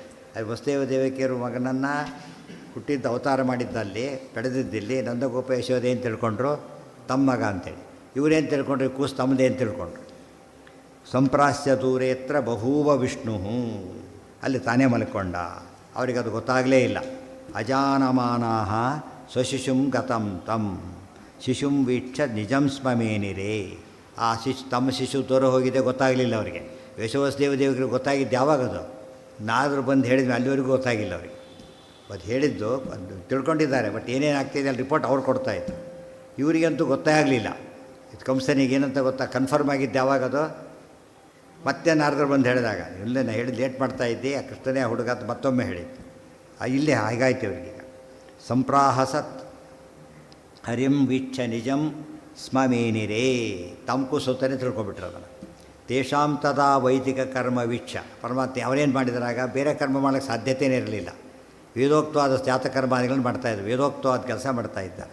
ವೀಕ್ಷ ಸಂಪ್ರಾಹಸತ್ತದ್ವಪುಷೈವ ಕೇಶವ, ಮುಂದೇನು ಮಾಡ್ತಾನೆ ಬಂದು ನಾಳೆ ಏನೇನು ನಡೆಯುತ್ತೆ ಅಂತ ಹೇಳ್ತಾರೆ. ಬುದ್ಧಾವತಾರದ ಕಥೆ ಇವರಿಗೆಲ್ಲೂ ಡೀಟೇಲಾಗಿ ಬಂದಿಲ್ಲ. ಅದು ಆಚಾರ್ಯರು ಎಲ್ಲ ಪುರಾಣದಲ್ಲಿ ಒಂದೊಂದು ಸ್ವಲ್ಪ ಸಿಗುತ್ತೆ ಅಷ್ಟೇ. ಅದು ಎಲ್ಲದನ್ನು ಸೇರಿಸಿ ನಿರ್ಣಯ ಸಮೇತವಾಗಿ ಹೇಳ್ತಾರೆ. ಇದು ಬುದ್ಧಾವತಾರದ ಕಥೆ ಇಷ್ಟು ಅಂತೇಳಿ. ಅದನ್ನು ನಾಳೆ ನೋಡೋಣ. ನಾಳೆಗೆ ಆಲ್ಮೋಸ್ಟ್ ನಮಗೆ ಇಂಪಾರ್ಟೆಂಟ್ ಪಾಯಿಂಟ್ ಉಳಿಸ್ಕೊಳ್ಳೋದು ಏನಿದ್ರು ಕೂಡ ಮಂಗಳ ದಿವಸ ಹೇಳೋದಕ್ಕೆ, ಮುಗಿಸೋ ದಿವಸ ಹೇಳೋದಕ್ಕೆ. ಏನು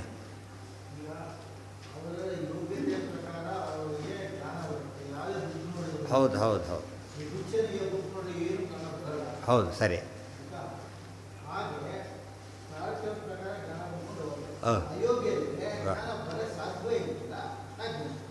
ಇವತ್ತು ಕೇಳೋ ಪ್ರಶ್ನೆನೇ ಅಲ್ಲ ಅದು. ಇವತ್ತು ಅಯೋಗ್ಯರಿಗೆ ಜ್ಞಾನ ಬಂದಿರೋದು ಜಾಸ್ತಿ. ಆ ಲೆಕ್ಕ ತೊಗೊಂಡ್ರೆ ಅಯೋಗ್ಯರಿಗೆ ಜ್ಞಾನ ಬಂದಿರೋದು. ಮೋಸ್ಟ್ ಇನ್ಎಫಿಷಿಯೆಂಟ್ ಫೆಲೋ ಅವನು ಅಪಾಯಿಂಟಾಗಿ ಕೂತಿರ್ತಾನೆ.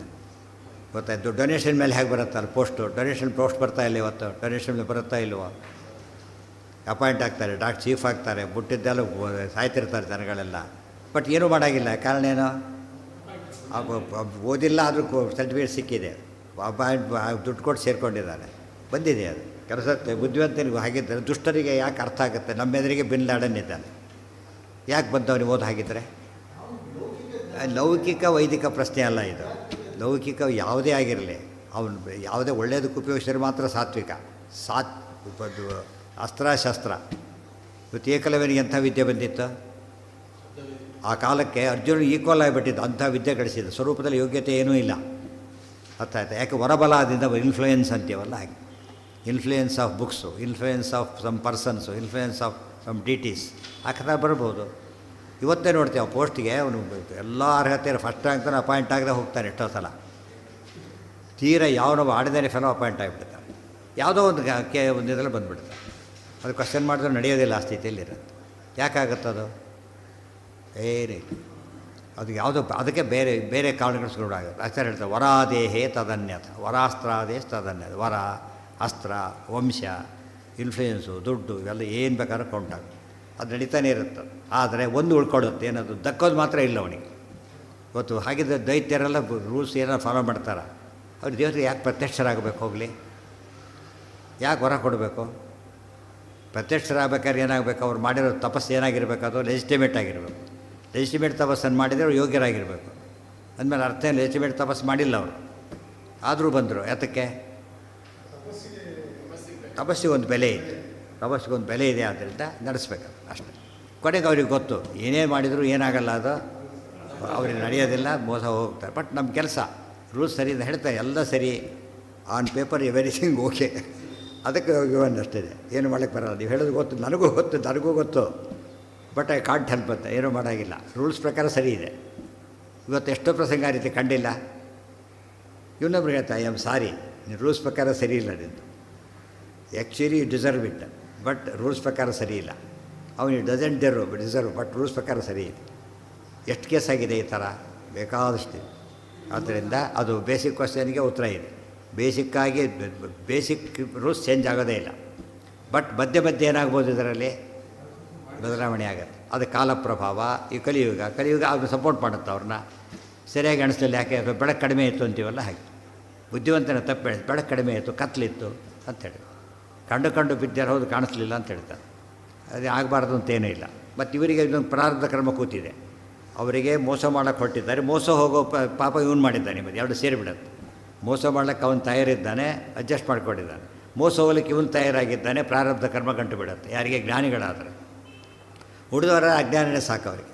ಇವತ್ತಿಷ್ಟೆಲ್ಲ ಗೊತ್ತಿದ್ದು ಸರ್ಕಾರ ಘೋಷಣೆ ಮಾಡಿದರೂ ಕೂಡ ಎಷ್ಟು ಪ್ರಾಣಿವಧೆ ನಿಂತಿದೆಯಾ? ಒಳ್ಳೆ ಮಾಡ್ತಾನೆ ಇರ್ತಾರೆ ಗೊತ್ತಾಗದೆ. ಅದಕ್ಕೆ ಇವರೇ ಅಟೆಂಡ್ ಮಾಡಿರ್ತಾರೆ ಎಷ್ಟೋ ಸಲ. ಗೊತ್ತಾಯ್ತಾ? ಎಲ್ಲ ವಿಚಿತ್ರ ಆಭಾಸಗಳು. ಇವತ್ತು ಇದು ನೋಡಿ, ನೀವೇ ಹೇಳಿ, ಇದು ಸ್ಟ್ರಿಕ್ಟ್ಲಿ ಪ್ರಾಹಿಬಿಟೆಡ್ ಅಂತೇಳಿ ಮಾರಬೇಕಾತಕ್ಕೆ ಫುಲ್ ಕಾಂಟ್ರಡಿಕ್ಷನ್ ಅದು. ಆ್ಯಕ್ಚುಲಿ ಲೆಜಿಸ್ಲೇಟಾಗಿ ಕೇಸ್ ಹಾಕಿದರೆ ಅದು ಇಗ್ನೋರ್ ಮಾಡೋಕ್ಕೆ ಬರಲ್ಲ ಅದನ್ನು. ಸುಪ್ರೀಂ ಕೋರ್ಟ್ ಏನಾಗುತ್ತೆ ಅದು, ಎರಡರಲ್ಲಿ ಬಂದು ಇಲ್ಲ ತಿಲ್ಲಕ್ಕೆ ಬಿಡಿ, ಇಲ್ಲ ಹೋಗಿ ನಿಲ್ಲಿಸಿ ಅಂತೇಳಿ ಮ್ಯಾನುಫ್ಯಾಕ್ಚರ್ ಮಾಡಬಾರ್ದು. ನೀವು ಅದನ್ನು ಮಾಡೋದೇನೋ ಕೊಡೋದೇನೋ ಬಂದು ಬಡಿಸೋದು, ಇದು ವಿಷ ಹಾಕಿದ್ದೆ ಹುಷಾರಾಗಿರಿ ಅಂತ ಹೇಳಿದ್ರೆ ಏನು ಮಾಡ್ತಾರೆ ಅವ್ರನ್ನ? ದೊಡ್ಡ ಅಫೆನ್ಸ್ ಅದು, ಕ್ರಿಮಿನಲ್ ಅಫೆನ್ಸ್ ಅದು. ಇಲ್ಲಿ ಯಾರು ಕೇಳ್ತಾರೆ? ಕೇಳೋದಿಲ್ಲ. ರೂಲ್ಸ್ ಪ್ರಕಾರ ಹಾಕಿ ಕೆಲವು ಹೇಳ್ತೀವಿ, ಹೇಗೆ ಕೆಳಗೆ ಹಾಕಿ ಬಾರ್ಬೋದು ಅಂದ್ಬಿಟ್ರೆ ಮುಗಿತಾರೆ. ಕೆಳಗೆ ಹಾಕಿ ಬಾರದು, ಬಾಗಿಲು ಬಾರದು ಅಂತ ಹೇಳಬೇಕು. ಕೆಳಗೆ ಹಾಕಿ ಬಾರ್ಬೋದು, ಚಿಕ್ಕ ಅಕ್ಷರದ ಅದು ಕಾಡಬಾರ್ದು, ಮತ್ತೆ ಚಿಕ್ಕದಾಗಿ ಹಾಕಿರೋದು. ಇದು ಹಾಕ್ತಾರೆ ಸೇರಿದು ಕೂಡ ಓದೋಕ್ಕೆ ಆಗಲ್ಲ, ರಿಸ್ಕ್ ಫ್ಯಾಕ್ಟರ್ಸ್ ಹಾಕಿರ್ತಾರಲ್ಲ, ಭಾರಿ ಚಿಕ್ಕದಾಗಿ ಹಾಕಿರ್ತಾರೆ. ಉಳಿದವ್ರು ಅದು ಓದೋಕ್ಕೆ ಟೈಮು ಇರೋದಿಲ್ಲ, ಅವ್ರು ಬರೋ ಅರ್ಜೆಂಟ್ ಸೈನ್ ಮಾಡಿಸ್ಕೊಂಡು ಹೋಗಿಬಿಡ್ತಾರೆ. ಇವ್ರು ಓದಿ ಉಪಯೋಗ ಇಲ್ಲ, ಆಮೇಲೆ ಆಗ ಓದೋಕ್ಕೆ ಬರೋದು ಇಲ್ಲ ಕೂಡ. ಎಷ್ಟು ಎಣಿಸ್ತಾ ಕೂತಿದ್ದೀರಿ, ಎಷ್ಟಾಯಿತು ಎಷ್ಟು ಉಳಿದಿದೆ ಅಂತ. ಅಲ್ಲಿಗೆ ಮಾಡೋಣ, ಈಗ ಬೇಡ. ಈಗ ಹೇಳಿದ ಈ ಮಂಗಳ ಇಟ್ಕೊಂಡು ಅದು ಮುಗಿಸ್ಬಿಟ್ಟು ಇನ್ನೊಂದ್ಸತಿ ಮಾಡಿದ್ರೆ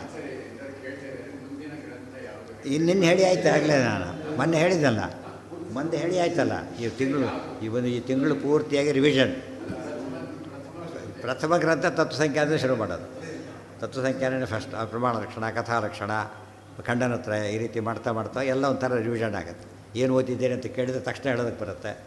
ಏನಿದೆ ಅಂತ ಹೇಳಿದರೆ ಪ್ರಕರಣನೋ ಇದು ಅಷ್ಟು ಹೇಳಿದ್ರು ಎಷ್ಟೋ ಮಾರ್ಕ್ಸ್ ಬಂದುಬಿಡುತ್ತೆ. ಪ್ರಕರಣನೋ ಗೀತಾಗೆ ಸಂಬಂಧಪಟ್ಟಿದ್ದು, ಸೂತ್ರಕ್ಕೆ ಸಂಬಂಧಪಟ್ಟಿದ್ದು ಅಷ್ಟೆಲ್ಲ ನೆನಪಾಗುತ್ತೆ. ಕೆಲವು ವಿಷಯಗಳು ತಲೆ ಬಂದಿದ್ದು ಒಂಥರ ಸಿಸ್ಟಮೆಟೈಸ್ ಆಗ್ತದೆ, ಗೊತ್ತಿದ್ದರೆ ಸಿಸ್ಟಮೆಟೈಸ್ ಆಗ್ತದೆ. ಅದಕ್ಕೆ ಅಲ್ಲಿ ಮಂಗಳದ ಕಾಲಕ್ಕೆ ಸ್ವಲ್ಪ ಉತ್ಸಾಹದಿಂದ ಇರ್ಬೋದು.